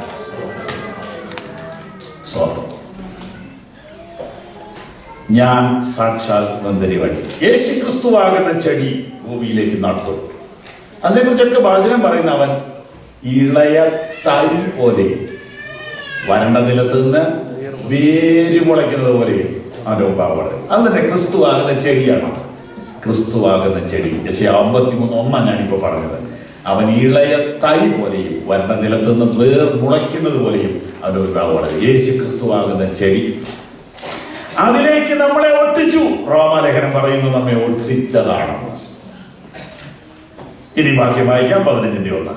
ഞാൻ സാക്ഷാൽ മുന്തിരിവള്ളിയും എന്റെ പിതാവ് തോട്ടക്കാരനുമാകുന്നു. ആമേൻ. എന്നിൽ കായ്ക്കാത്ത കൊമ്പൊക്കെ ഞാൻ സാക്ഷാൽ മുന്തിരിവള്ളി, യഥാർത്ഥ മുന്തിരിവള്ളി ഞാനാണ്. അതിന്റെ ഉടമസ്ഥൻ ആരാണ്? പിതാവായ ദൈവമാണ്. എന്റെ പിതാവ് തോട്ടക്കാരനാണ്. ഞാൻ ആണ് കൃഷി, പിതാവായ ദൈവമാണ് എന്റെ ഉടമസ്ഥൻ. അടുത്ത വാക്യം. എന്നിൽ കായ്ക്കാത്ത കൊമ്പൊക്കെയും അവൻ നീക്കിക്കളയുന്നു. എന്നിൽ കായ്ക്കാത്ത കൊമ്പ് അവൻ നീക്കുന്നു. കായ്ക്കുന്നതൊക്കെയും അധികം ഫലം കായ്ക്കേണ്ടതിന് ചെത്തിവെടിപ്പാക്കും. കായ്ക്കുന്നതിനെ ചെത്തിവെടിപ്പാക്കും. വായിക്കാം. ഞാൻ നിങ്ങളോട്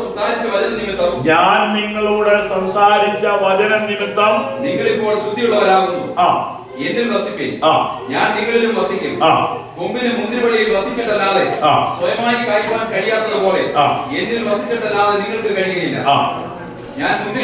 ഞാൻ മുന്തിരിവള്ളിയും നിങ്ങൾ കൊമ്പുകളുമാകുന്നു.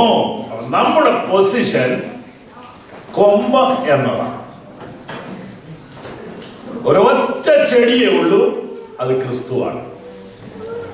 ലോകത്തിലുള്ള 750 കോടി മനുഷ്യരിൽ നിന്നും കൊമ്പുകൾ മാത്രമേ ഇതിലേക്ക് വരുന്നുള്ളൂ. ചെടി ക്രിസ്തുവാണ്. ഞാൻ സാക്ഷാൽ മുന്തിരിവള്ളി, നിങ്ങൾ കൊമ്പുകൾ. ഓക്കെ. ഇതിനു മുമ്പ് പറ്റിയതുപോലെ പറ്റാതിരിക്കാൻ ഇപ്പൊ ഉടമസ്ഥൻ ചെയ്തുകൊണ്ടിരിക്കുന്നത് എന്നാന്ന് ചോദിച്ചാൽ, കായ്ക്കുന്നതിനെ എന്ത് ചെയ്തുകൊണ്ടിരിക്കും? ചെത്തിക്കൊണ്ടിരിക്കും. കാരണം അവന് കൂടുതൽ നെഗളിക്കാനോ പിടിവിട്ടു പോകാനോ ഒന്നും ഇടവരാതിരിക്കാൻ വേണ്ടിയിട്ട് ചെത്തി ചെത്തി ചെത്തി നിർത്തും. അപ്പൊ ഒരുപാട് ഷൈൻ ചെയ്യത്തില്ല. ചെത്തു, ഇടയ്ക്കിടയ്ക്ക് ചെത്തും. ചെത്ത് എന്ന് പറഞ്ഞാൽ പൂശുക എന്നല്ലല്ലോ. ചെത്ത് എന്ന് പറഞ്ഞാൽ മുറിക്കുക തന്നെയാണ്. മുറിക്കുക എന്ന് തന്നെയാണ്. ചെത്തുന്നത് കത്തി കൊണ്ടാണ്, വെട്ടുന്നത് കത്തി കൊണ്ടാണ്. അപ്പൊ ഇനി ഒരു കുഴച്ചില് വന്നിട്ട് ഈ ചെടി മൊത്തം നശിപ്പിക്കാതിരിക്കാൻ വേണ്ടി കായ്ക്ക് നിന്നത് കണ്ട അവിടെ എന്ത് ചെയ്യും? വെട്ടി മാറ്റും. കായ്ക്കുന്നുള്ളതിനെയോ അതിനെ ഒരു ലിമിറ്റിന് മതി. ഒരു ലെവൽ കഴിയുമ്പോൾ ഒന്നങ്ങ് ചെത്തും. അപ്പൊ കുറെ ദിവസത്തേക്ക് പിന്നെ കായുമില്ല, ഇലയില്ല, ഇങ്ങനെ സൈലന്റ് ആയിട്ടിരിക്കും.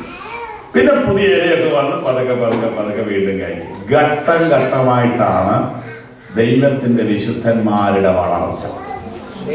അവർ ഒരു സ്റ്റേജ് കഴിയുമ്പോൾ ഏതെങ്കിലും വിധത്തിൽ അവർക്കൊരു ബ്രേക്ക് വരും.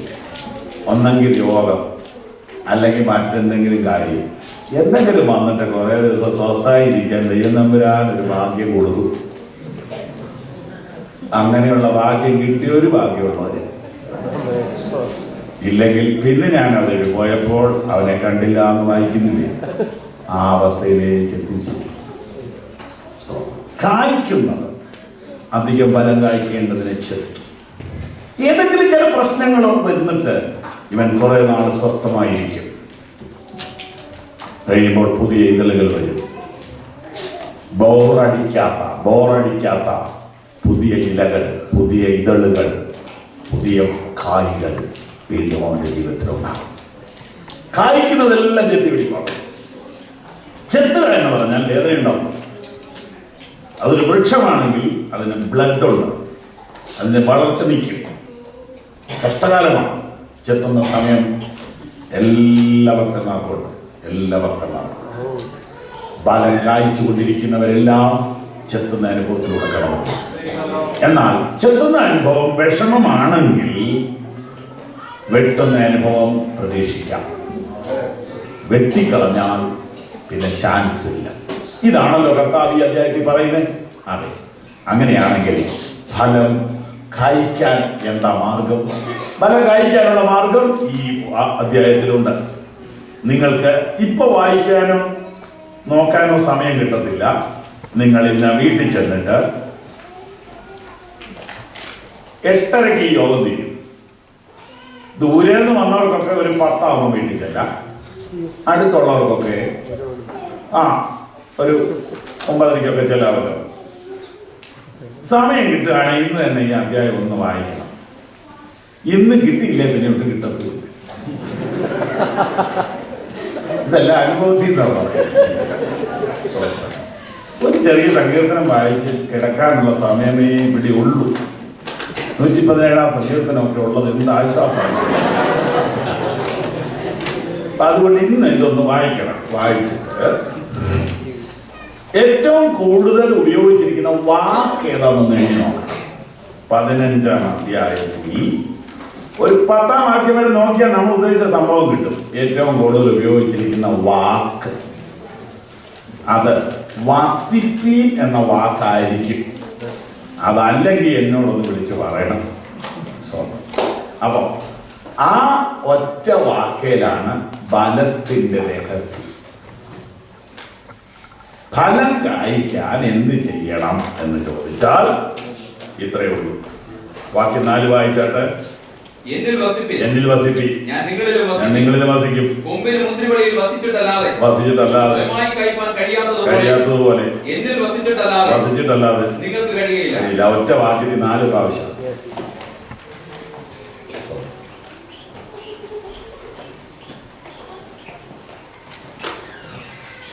അപ്പൊ ഇത് ഞങ്ങള് ഒരു യൂത്ത് മീറ്റിംഗ് കുറച്ച് ചെറുപ്പക്കാർക്ക് വേണ്ടി ഈ ക്ലാസ് എടുത്തോണ്ടിരിക്കുക.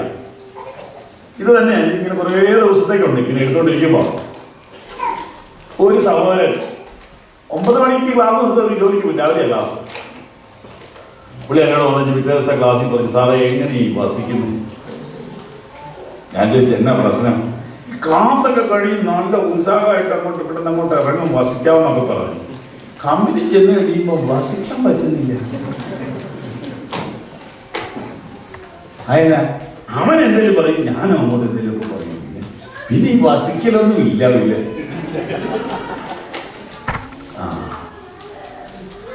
ബ്രദർ ട്രൈ ചെയ്യുന്നുണ്ടോ? പിന്നെ ഞാൻ കെട്ടി തൂങ്ങി കിടക്കുക, പറ്റുന്നില്ല.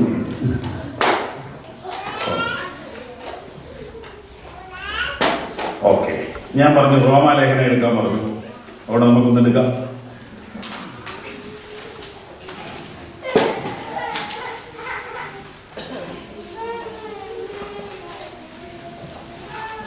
(11:18) വായിച്ചു.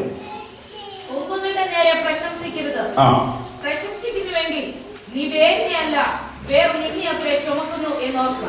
എന്താ എന്റെ അർത്ഥം? ഈ കൊമ്പ് മരത്തെ ചുമക്കുകയാണോ മരം കൊമ്പിനെ ചുമക്കുകയാണോ? മരം കൊമ്പിനെ ചുമക്കുക. അപ്പൊ വസിക്കുക എന്ന് പറഞ്ഞ ഒരു ഭാരമാണോ അതോ ഒരു വിശ്രമമാണോ? വിശ്രമം. പക്ഷെ നമ്മളെ സംബന്ധിച്ച് ഇത് എന്തുവാ? വലിയൊരു പണിയായിട്ടായിരിക്കും. ഇതെങ്ങനെയാ വസിക്കുന്നത്? അപ്പൊ വസിക്കൽ ഒരു ഭാരമാണെങ്കിൽ അതിന്റെ അർത്ഥം ഇത് മരത്തേലല്ല, ഇത് ഈ വൃക്ഷത്തിൽ ഇതുവരെ ഒട്ടിച്ചിട്ടില്ല. ഈ മീറ്റിങ്ങിന് വരുമ്പോൾ കൊണ്ടുവന്ന് വെക്കും ഈ കമ്പയിലൊക്കെ. അത് കഴിയുമ്പോൾ താഴെ വീഴും. പിന്നെ ആരെങ്കിലും വന്ന് നോക്കിയെടുത്ത് വെക്കും.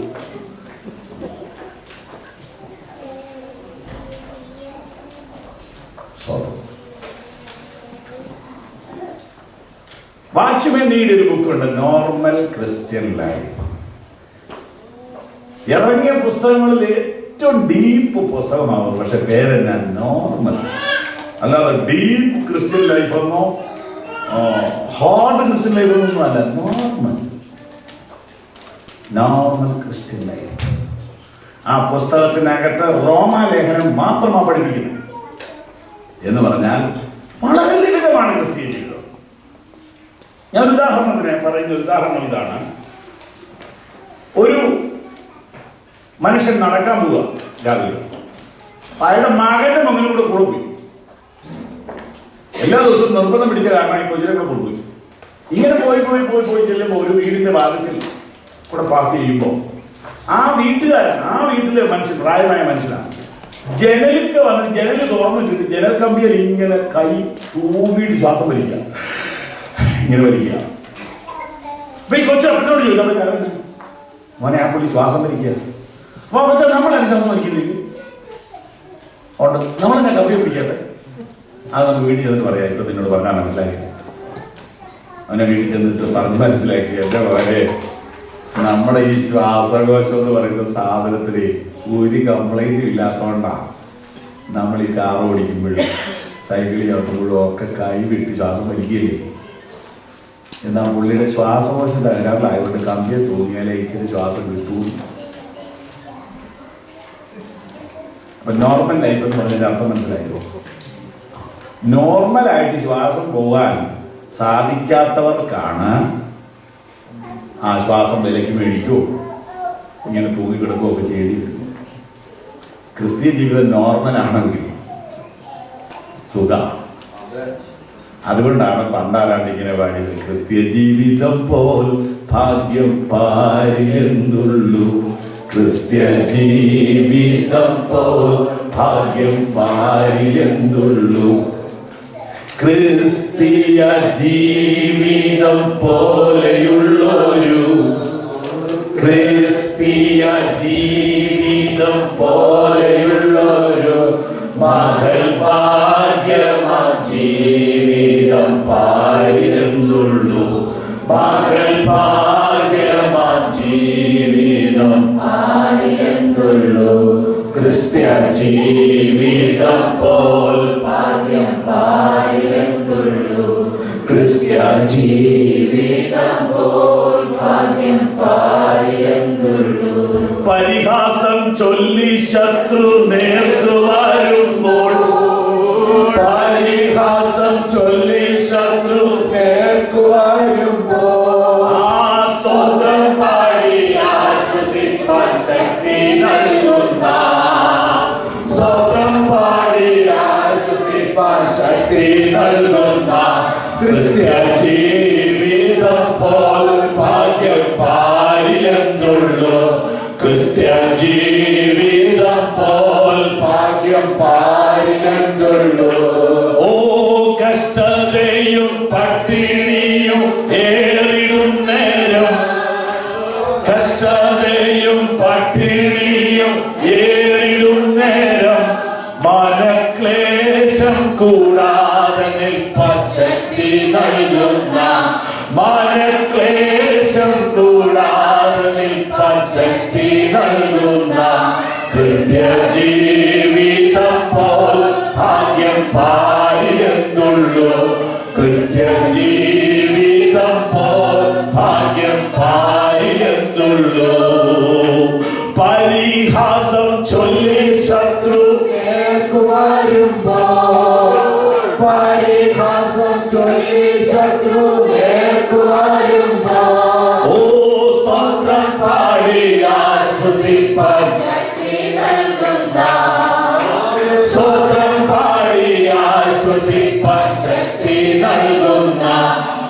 ക്രിസ്ത്യജീവിതം പോൽ ഭാഗ്യം പാരിയെന്നുള്ളൂ.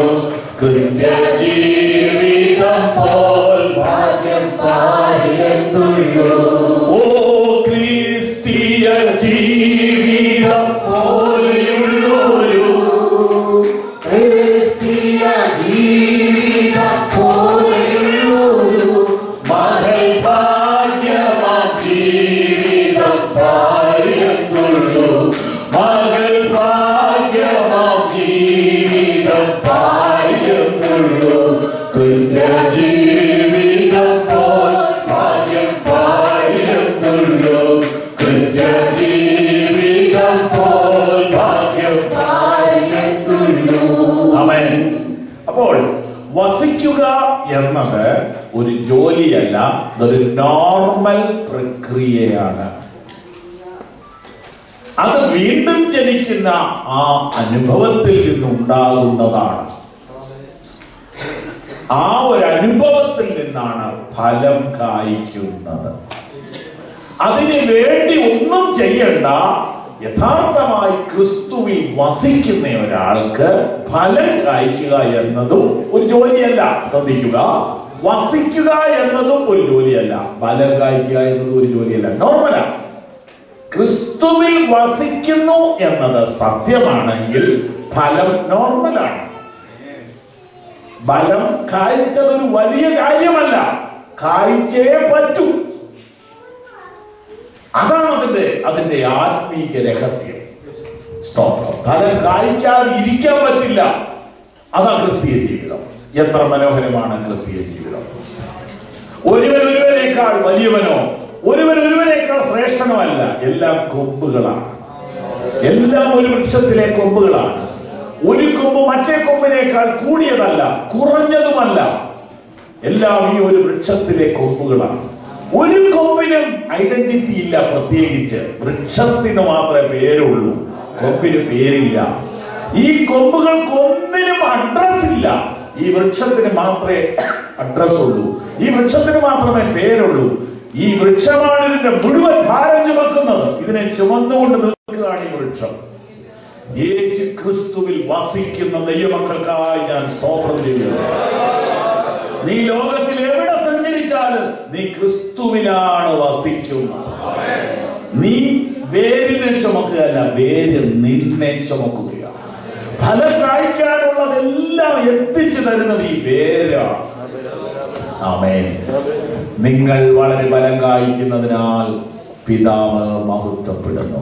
അങ്ങനെ യേശു ക്രിസ്തുവിൽ വസിക്കുക എന്ന അനുഭവത്തിന്റെ ശ്രേഷ്ഠമായ കാര്യങ്ങൾ നിങ്ങളുമായിട്ട് പങ്കിടണമെന്ന് എനിക്ക് ആഗ്രഹമുണ്ട്.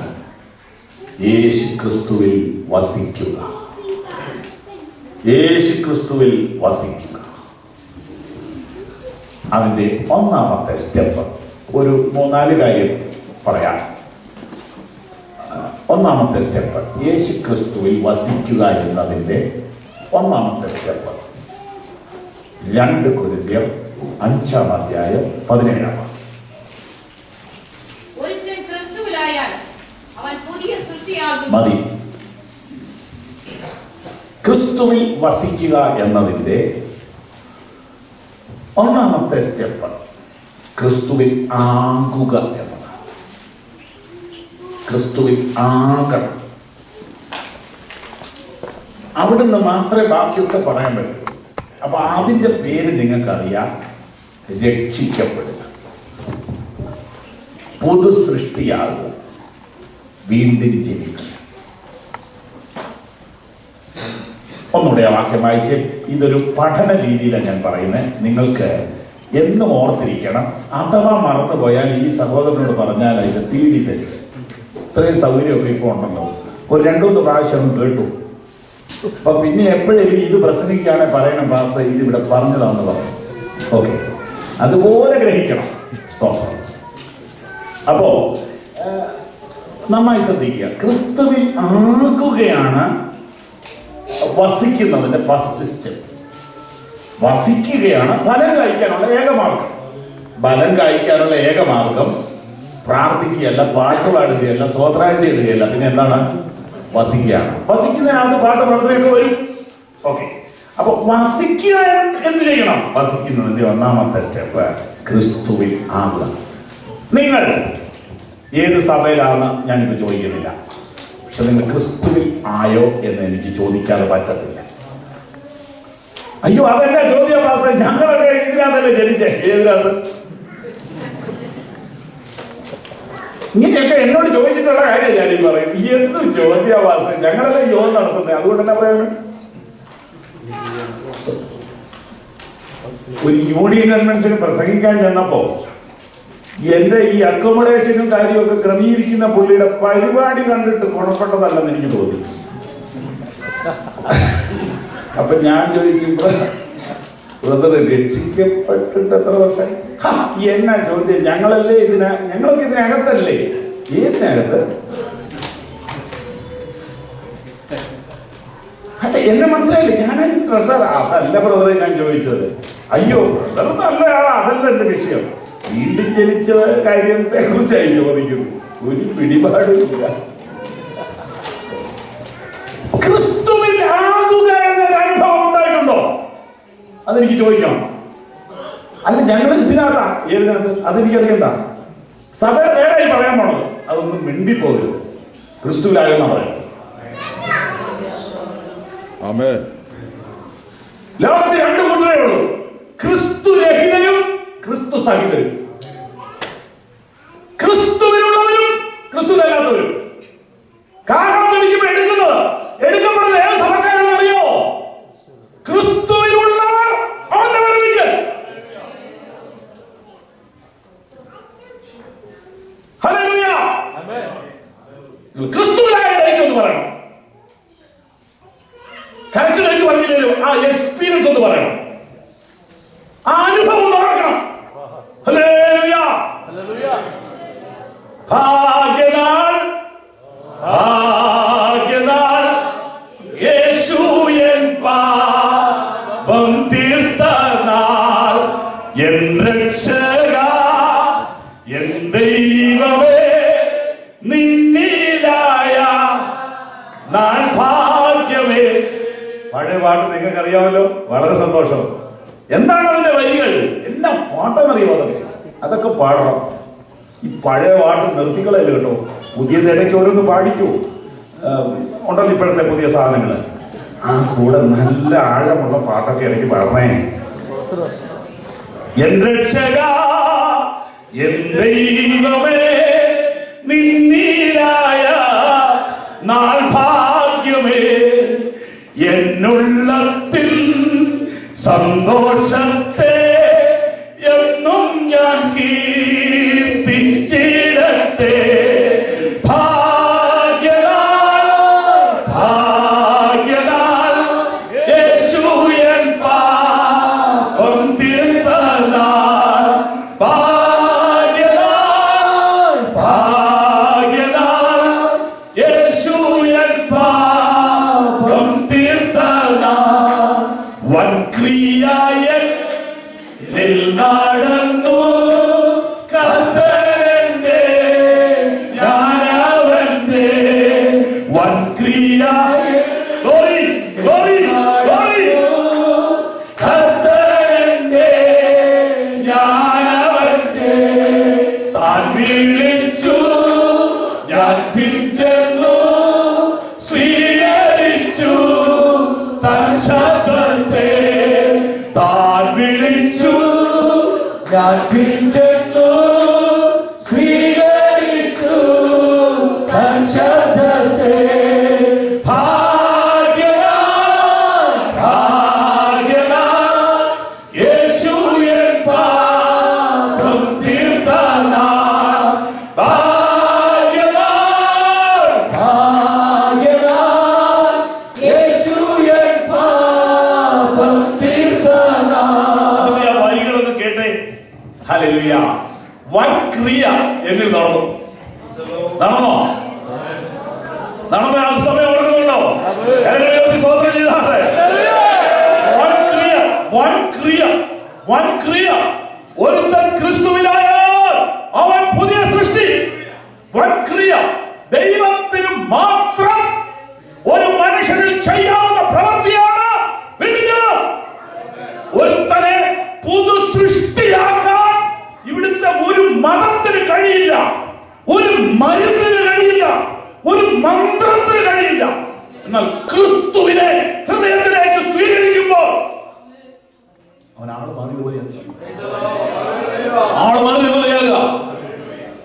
യേശുയൻ ഉള്ളത്തിൽ വന്ന നാളിൽ, യേശുയൻ ഉള്ളത്തിൽ വന്ന നാളിൽ എന്തു മാറ്റം വന്നു എന്നിൽ.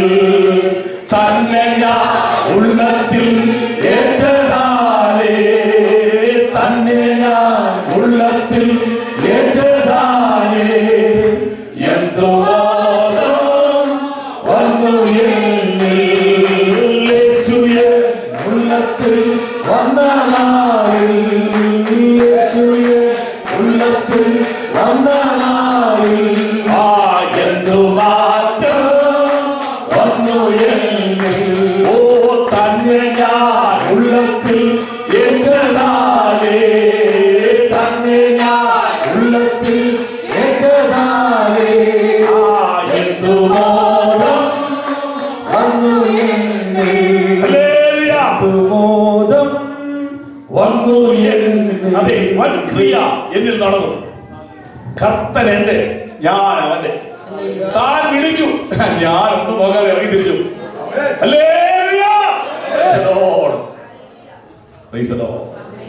അതാ രക്ഷിക്കപ്പെടുക എന്ന് പറഞ്ഞ, അതാ രക്ഷിക്കപ്പെടുക എന്ന് പറഞ്ഞ. ഒരു പെൺകുട്ടി കോളേജിൽ പഠിക്കുമ്പോൾ സുവിശേഷം സ്വീകരിച്ചു, കർത്താവിന് വേണ്ടി ജീവിതം സമർപ്പിച്ചു. അവിടെ ആങ്ങളെ ചോദിച്ചു, നിന്റെ ഭാവി എന്നാവുമെന്ന് അറിഞ്ഞാണോ എന്ന് ചോദിച്ചു. അവള് പറഞ്ഞ് അറിയാൻ മേല. പിന്നെ എന്നാ കണ്ടോണ്ടാ? ഭാവി അറിയാവുന്നവനെ കണ്ടോണ്ടാന്ന് പറഞ്ഞു. നിന്റെ ഭാവി എന്താവും നിനക്ക് അറിയാവോ? അറിയാൻ മേല. പിന്നെ എന്തറിയാം? എന്റെ ഭാവി അറിയാവുന്നവനെ എനിക്കറിയാം. അതുപോലെ ഇനി ഇവിടെ ഇരിക്കുന്ന എത്ര പേർക്ക് ഭാവി അറിയാം? നിന്റെ നാളത്തെ കാര്യം നിനക്കറിയില്ല. നിന്റെ അമ്മയ്ക്കറിയില്ല, അപ്പനറിയില്ല, ഭർത്താവിനറിയില്ല. എന്നാൽ ഒരു കാര്യം ഉറപ്പാ, കർത്താവ് അറിയാതെ തലയിലെ രോമം പോലും നിലത്ത് വീഴുന്നില്ല. എനിക്കൊന്നറിയാം, എന്റെ ഭാവി അറിയാവുന്നവൻ എന്റെ കൈക്ക് പിടിച്ചിരിക്കുന്നു.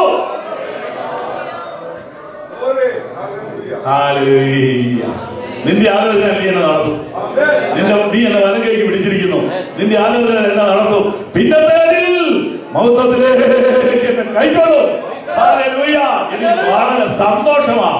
ഈ വചനങ്ങളൊക്കെ കർത്താവ് ഇങ്ങനെ ഓർപ്പിക്കുമ്പോൾ ഉണ്ടല്ലോ, ഹൃദയത്തിൽ ഇന്ന് രാത്രി തീ കത്തുന്ന അനുഭവം. കരങ്ങൾ അടിച്ച് ദൈവത്തെ സ്തുതിക്കാം.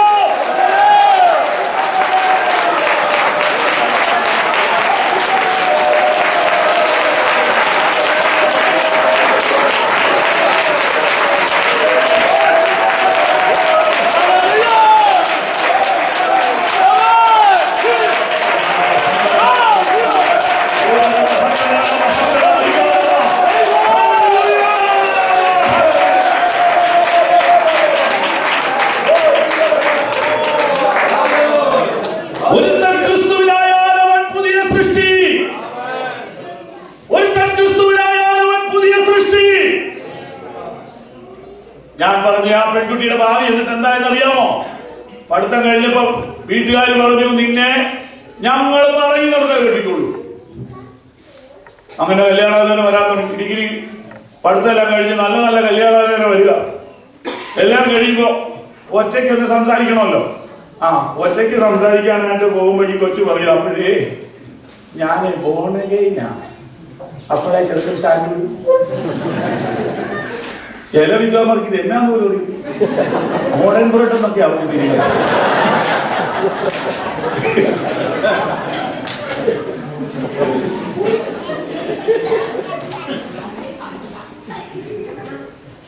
അങ്ങനെ കല്യാണം നടക്കത്തില്ല കേട്ടോ.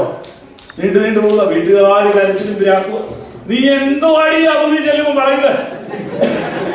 ഇവിടെ വന്നെല്ലാം ഇഷ്ടപ്പെടും, അകത്ത് കഴിയുമ്പോ ഇഷ്ടപ്പെടുകയല്ല. എന്റെ അമ്മയെ ഞാൻ അങ്ങനെ വല്ലതും പറയുമോ? സദ്യയായ വിശ്വസമായി ഇങ്ങനെ പൊക്കൊണ്ടിരിക്കുക. അപ്പോഴാ വേറൊരു ചെറുക്കൻ ഇതേ കേസ് കിട്ടും. അവന്റെ പ്രശ്നം ഇത് തന്നെയാ. പോണെങ്കിൽ അവന് ജോലി സിംഗപ്പൂരില്. ഏത് കേസ് വന്നാലും ഇവന് ഒരു ഒടുവിലൊരു സംസാരം ഉണ്ടല്ലോ. അന്നേരം പറയും പോണെങ്കിൽ. അപ്പോഴേ ആ കൊച്ചിന്റെ വീട്ടുകാർ സ്ഥലം വിടും. സിംഗപ്പൂരിൽ നിന്ന് ഒരു ദിവസം എനിക്ക് ഫോൺ, പാസ്റ്ററെ കൗൺസിലിംഗ് ചെയ്യാറുണ്ടോ? ചെറുതായിട്ട്, പ്രൊഫഷണൽ അല്ല, സ്പിരിച്വലായിട്ട് ചെയ്യാറുണ്ട്.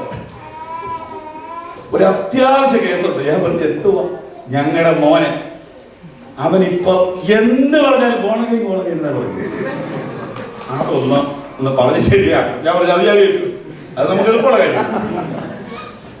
അപ്പൊ ഞങ്ങൾ അടുത്ത ദിവസം നാട്ടിലോട്ട് വരുന്നുണ്ട്. നാട്ടിൽ ഇവന് പറ്റിയൊരു കല്യാണം പറഞ്ഞു വെച്ചിരിക്കുക.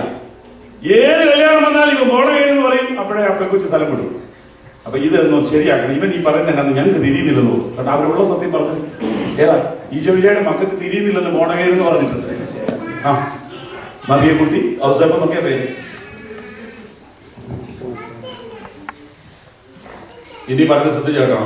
അപ്പൻ, അപ്പന്റെ ചേട്ടൻ, അമ്മാവൻ, അമ്മ, അമ്മയുടെ അനിയത്തി, 6 or 7 പേര് ഒരു വലിയ വണ്ടി താഴെ വീട്ടിൽ വന്നു. എല്ലാം വെൽ എഡ്യൂക്കേറ്റഡ് ആയ ആളുകളാണ്. പാസ്റ്റർ നെറ്റിൽ കൂടെ ഒക്കെ ഞങ്ങൾ ബൈബിൾ ക്ലാസ് ഒക്കെ കേൾക്കുന്ന, ഞങ്ങളിപ്പോൾ നെറ്റിൽ കൂടെ ക്ലാസ് കേട്ടെന്ന് ഓർത്ത് നിങ്ങളുടെ സഭയിലൊന്നും വന്നില്ലല്ലോ. അപ്പൊ അതുകൊണ്ട് ഇവനൊന്ന് പറഞ്ഞു മനസ്സിലാക്കണം. ബൈബിൾ പഠിക്കുന്നതിന് കുഴപ്പമില്ല, കല്യാണം നമ്മൾ ഈ പറയുന്ന പോലെ നടക്കട്ടെ. അത് കഴിഞ്ഞ് പിന്നെ പോണകയിനോ ചിന്ത കഴിഞ്ഞോ അതിലും ആയിക്കോട്ടെ, കുഴപ്പമില്ല. ശരി, ഞാൻ പറഞ്ഞ് മനസ്സിലാക്കാൻ എന്നാ കുഴപ്പമുള്ള? ഞാൻ പറഞ്ഞു എനിക്ക് കൊച്ചിനോട് മോനോടൊന്ന് ഒറ്റയ്ക്ക് സംസാരിക്കാൻ സമയം തരാമോ? പിന്നെ ഞാൻ അവരെ കൊണ്ട് കുറി പോയി. ഞാൻ പറഞ്ഞു ഇടാ കൊച്ച, എന്താ യഥാർത്ഥത്തിൽ നിനക്ക് സംഭവിച്ചതെന്ന് പറയാമെന്ന് ചോദിച്ചു. ഞാൻ ബോംബെയിൽ പഠിച്ചുകൊണ്ടിരിക്കുമ്പോൾ ദൈവത്തിന്റെ സ്നേഹം എന്തെന്ന് ഞാൻ തിരിച്ചറിഞ്ഞു. പാപിയായ എനിക്ക് വേണ്ടി ക്രിസ്തു ക്രൂശിൽ സഹിച്ച കഷ്ടപ്പാടുകളുടെ ആഴം ഞാൻ അറിഞ്ഞു. ഇനി ഞാൻ ക്രിസ്തുവിന് വേദന ഉണ്ടാക്കുന്ന ഒരു കാര്യവും ചെയ്യത്തില്ല. എൻ്റെ ജീവിതം മുഴുവൻ കർത്താവിന്റെ മഹത്വത്തിനാണ്. ഞാൻ അവന് വേണ്ടി ജീവിക്കാൻ തീരുമാനിച്ചു. ഇങ്ങനെ സമർപ്പണമുള്ള ഒരു കുട്ടിയെ ഞാൻ കല്യാണം കഴിക്കൂ? ഞാൻ പറഞ്ഞ കഴിഞ്ഞു തരാം. അങ്ങനെ ഒരാളെ കാണാൻ ഞാൻ നോക്കിയിരിക്കുകയാണ്. അല്ല മക്കളെ, ഇവരെ എങ്ങനെ കൈകാര്യം ചെയ്തു? ഞാൻ കൈകാര്യം ചെയ്തോളാം. ഞാൻ അവന് വേണ്ടി പ്രാർത്ഥിച്ചിട്ട് പറഞ്ഞു, മോനെ ഇതുപോലെയുള്ള അനേക കുട്ടികളുണ്ട്. ഞാൻ മറ്റേ കുട്ടിയുടെ കാര്യമൊന്നും പറഞ്ഞൊന്നുമില്ല. കുട്ടികളുണ്ട്, നീ നിന്റെ സ്റ്റെപ്പ് ഉറച്ചു നിന്നോണം. വരുമല്ലോ, ഇതുപോലെ കാത്തിരിക്കുന്നുണ്ട്. അത് പറഞ്ഞു വരുമ്പോൾ ഞാൻ പുറത്തിറങ്ങിയിട്ട് പേരൻസിനെ വിളിച്ചിട്ട് പറഞ്ഞു, ഈ കൊച്ചിനെ നാളെ മാനസിക രോഗ ആശുപത്രിയിൽ അഡ്മിറ്റ് ചെയ്യാൻ നിങ്ങൾക്ക് പ്ലാനുണ്ടോ? അയ്യോ അതെന്നാ ചോദിച്ചു. ഞാൻ പറഞ്ഞു, നിങ്ങൾ അവന്റെ ആത്മീയ കാര്യത്തെ തടസ്സപ്പെടുത്തിയ ഒടുവിൽ നിങ്ങൾ സൈക്കാട്രി വാർഡിൽ ഇവനെ അഡ്മിറ്റ് ചെയ്യേണ്ടി വരും. അയ്യോ എന്റെ പൊന്നു വാസ, അയ്യോ എന്നാ വേണ്ടല്ലോ. എന്നാ ഒന്നും വേണ്ടണ്ട. ബോണഗിൻ എന്ന് പറഞ്ഞാൽ എന്നാന്നറിയാവോ? എടുത്ത് വായിക്കാം. പുതുതായി ജനിച്ചില്ല എങ്കിൽ ദൈവരാജ്യം കാണാൻ ഒരു നസ്രാണിക്കും കഴിയത്തില്ല. അയ്യോ നേരാണോ? അതെ. അതുകൊണ്ട് നിങ്ങൾ ഇവിടെ വന്നത് നന്നായി. നിങ്ങളും ബോണഗൈൻ അനുഭവത്തിലേക്ക് വന്നാൽ ഈ വിഷയം തീരുന്നു. പ്രാർത്ഥിച്ചു വിട്ടു. ഒറ്റയാഴ്ച കഴിയുമ്പോൾ ചെറുക്കം വിളിച്ചു. പാസ് പറഞ്ഞ പോലെ സംഭവിച്ചു. ഇതുപോലെ വീട്ടുതടങ്കലിൽ കഴിഞ്ഞിരുന്ന ഒരു പെൺകുട്ടി, അവളിങ്ങനെ വരുന്നവരോടെല്ലാം ഇതാ പറഞ്ഞു. ഇത് കല്യാണം എല്ലാം പറഞ്ഞു. ഞങ്ങൾ ഒറ്റയ്ക്ക് സംസാരിച്ചപ്പോൾ ഞാൻ ഈ കാര്യം പറഞ്ഞപ്പോൾ ആ കുട്ടി പറഞ്ഞു, ആ ഒറ്റ കാര്യം കൊണ്ടാണ് ഞാനും ഇങ്ങനെ നീണ്ടു പോയത്. ഇതാ ക്രിസ്തുവിലാകുക എന്ന് പറഞ്ഞു. ക്രിസ്തുവിലായാൽ പിന്നെ അഡ്ജസ്റ്റ്മെന്റ് ഒന്നുമില്ല. അല്ല ജോലിയുള്ളതല്ല ചോദിച്ചു, വീട് ജനിച്ചോന്നാ ചോദിച്ചത്. അല്ല നല്ല നിറം, എന്ത് നിറം? അകത്തെ നിറം കണ്ടായിരുന്നോ? ആ സ്റ്റോപ്പ്. ഈ അടിസ്ഥാന തത്വത്തിൽ നിന്ന് തെറ്റുന്നവരൊക്കെ പിഴ കെട്ടേണ്ടി വരും, അനുഭവിക്കും. അത് സ്റ്റോപ്പ്. ഇന്ന് രാത്രിയിൽ ഒരു ചോദ്യം, നീ ക്രിസ്തുവിലായിട്ടുണ്ടോ? നീ ക്രിസ്തുവിലായോ എന്നാ ചോദിച്ചു. സ്നാനപ്പെട്ടോന്നല്ല ചോദിച്ചത്. സ്നാനപ്പെട്ടോന്നല്ല ചോദിച്ചത്, ക്രിസ്തുവിലായോ? ക്രിസ്തുവിലായി കഴിഞ്ഞ സ്നാനം, വീണ്ടും ജനനം, മാനസാന്തരം, രക്ഷയുടെ അനുഭവം പ്രാപിച്ചിട്ടുണ്ടോ? അതാണ് വസിക്കുന്നതിന്റെ ഫസ്റ്റ് സ്റ്റെപ്പ്. അങ്ങനെയാണെങ്കിൽ അത് വീണ്ടും ഒന്ന് വിവരിച്ച് തരണ്ടേ? അല്ലാതെ എങ്ങനെയാ ആളുകൾക്ക് ഇത് മനസ്സിലാവുന്നത്? എടുത്തോ, അതേ അധ്യായം 5-ാം അധ്യായം 14 മുതൽ വായിച്ചു. ക്രിസ്തുവിന്റെ സ്നേഹം ഞങ്ങളെ നിർബന്ധിക്കുന്നു. ഞാനൊന്ന് ചുരുക്കി പറയാം, ഇതെല്ലാം വ്യാഖ്യാനിക്കുന്ന സമയം ഒരുപാട് എടുക്കും. അതുകൊണ്ട് പറയാണ്, ക്രിസ്തുവിൽ ആകുന്നതിന്റെ ബേസ് ക്രിസ്തുവിന്റെ സ്നേഹമാണ്. ക്രിസ്തുവിന്റെ സ്നേഹത്തെ കുറിച്ചുള്ള കൺവിക്ഷൻ, ക്രിസ്തുവിന്റെ സ്നേഹത്തെ കുറിച്ചുള്ള ബോധ്യം, ക്രിസ്തുവിന്റെ സ്നേഹത്തെ കുറിച്ചുള്ള കാഴ്ചപ്പാടാണ് ഒരുത്തനെ വേണ്ടി ജന്മത്തിലേക്ക് നയിക്കുന്നത്. അതാണ് ഒരുത്തനെ ക്രിസ്തുവിലാക്കുന്നത്. അതാണ് ഒരുത്തനെ പുതു സൃഷ്ടിയാക്കുന്നത്. ശ്രദ്ധിച്ചോ, യോഗം തീരാറായി, വായിച്ചോ. ക്രിസ്തുവിന്റെ സ്നേഹം ഞങ്ങളെ നിർബന്ധിക്കുന്നു. എല്ലാവർക്കും വേണ്ടി ഒരുവൻ മരിച്ചിരിക്കെ. എല്ലാവർക്കും വേണ്ടി ഒരുവൻ മരിച്ചു. അതാരാ? കർത്താവായ യേശു. ഓക്കെ, അടുത്ത വാക്യം. എല്ലാവരും മരിച്ചു എന്നും. എല്ലാവരും മരിച്ചു എന്നും ജീവിക്കുന്നവർ ഇനി തങ്ങൾക്കായിട്ടല്ല, തങ്ങൾക്ക് വേണ്ടി മരിച്ചു ഉയർത്തവനായിട്ട് തന്നെ ജീവിക്കേണ്ടതിന് അവൻ എല്ലാവർക്കും വേണ്ടി മരിച്ചു എന്നും ഞങ്ങൾ നിർണയിച്ചിരിക്കുന്നു. ഇനിയുള്ള ഒരു 5 മിനിറ്റ് ഞാൻ സുവിശേഷം ഒന്ന് പറയാൻ പോവാം. 5 വയസ്സിൽ താഴെയുള്ള പിള്ളേരെ ഒച്ച വെച്ചോട്ടെ, ബാക്കിയുള്ളവർ ഇങ്ങോട്ട് ശ്രദ്ധിച്ചു. എല്ലാവർക്കും വേണ്ടി ഒരാളെ മരിച്ചിട്ടുള്ളൂ. ആ ആളുടെ പേരെന്ന് ഉറക്കെ പറഞ്ഞേ. അത് എല്ലാരും അറിഞ്ഞോ? ഇല്ല. എല്ലാരും അറിഞ്ഞോ? ഇല്ല. നമ്മളും ലോകമായിട്ടുള്ള വ്യത്യാസം തന്നെ. ക്രിസ്തു എനിക്ക് വേണ്ടി മരിച്ചു എന്ന് തിരിച്ചറിഞ്ഞു എന്നതാണ് വ്യത്യാസം. മറ്റുള്ളവരോ അവരുടെ പേര് രാമനെന്നോ സീതയെന്നോ അതല്ല ഇവിടുത്തെ വിഷയം. ക്രിസ്തു എനിക്ക് വേണ്ടി മരിച്ചു എന്ന് തിരിച്ചറിഞ്ഞവരൊക്കെ രക്ഷിക്കപ്പെട്ടത്. തിരിച്ചറിയാത്തവരൊക്കെ ലോകം. അവന്റെ പേര് മത്തായി ആയാലും പ്രയോജനമില്ല. എല്ലാവർക്കും വേണ്ടി ഒരുവൻ മരിച്ചു. അത് തിരിച്ചറിഞ്ഞവരൊക്കെ എന്ത് ചെയ്യണമെന്നറിയോ? ഇനി തങ്ങൾക്ക് വേണ്ടിയല്ല, തങ്ങൾക്ക് വേണ്ടി മരിച്ച് ഉയർത്തവന് വേണ്ടി ജീവിക്കുമെന്ന് തീരുമാനിച്ചപ്പോൾ അവൻ ക്രിസ്തുവിലായി. അപ്പോൾ അവൻ പുതിയ സൃഷ്ടിയായി. വീട്ടിൽ പോയിട്ട് ഒരു ഹോംവർക്ക് കൂടെ തരിക. 2 കൊരിന്ത്യർ 5 കൂടെ വായിക്കും. യോഹന്നാൻ 15 വായിച്ചു കഴിഞ്ഞിട്ട്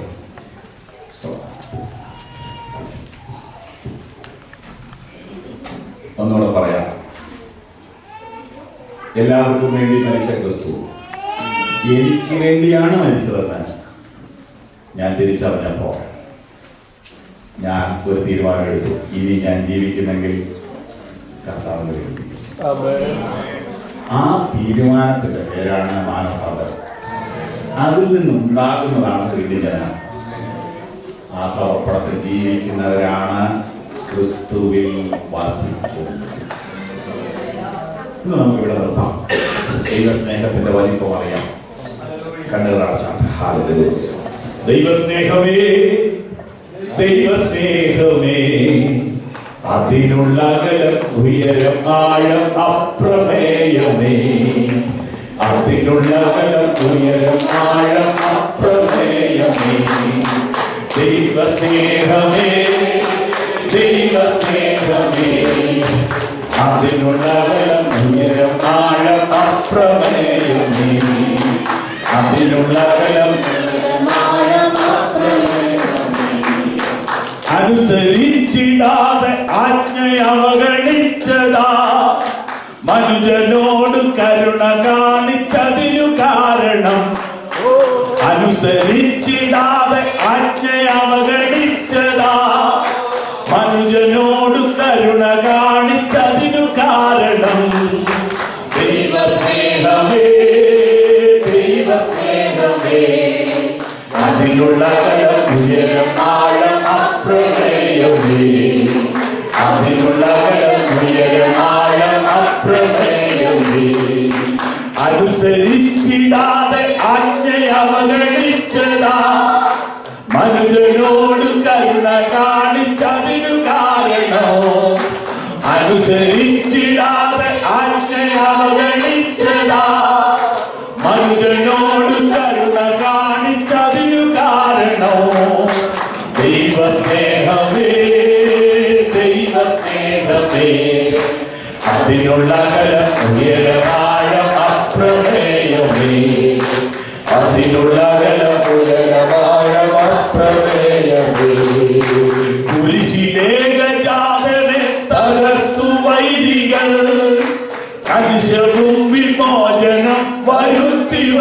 വയ്ക്കയോ കുരിശിലെ ഗജാതനെ തകർത്തു വൈരികൾ കനിശവും വിമോചനം വരുത്തി വയ്ക്കയോ ദൈവസ്നേഹമേ ദൈവസ്നേഹമേ അതിനുള്ള ഉയരമാഴം അപ്രമേയമേ അതിനുള്ള ഉയരമാഴം അപ്രമേയമേ ദൈവസ്നേഹമേ ദൈവസ്നേഹമേ അതിനുള്ള ഉയരമാഴം അപ്രമേയമേ അതിനുള്ള ഉയരമാഴം അപ്രമേയമേ അതിനുള്ള ഉയരമാഴം അപ്രമേയമേ അതിനുള്ള ഉയരമാഴം അപ്രമേയമേ.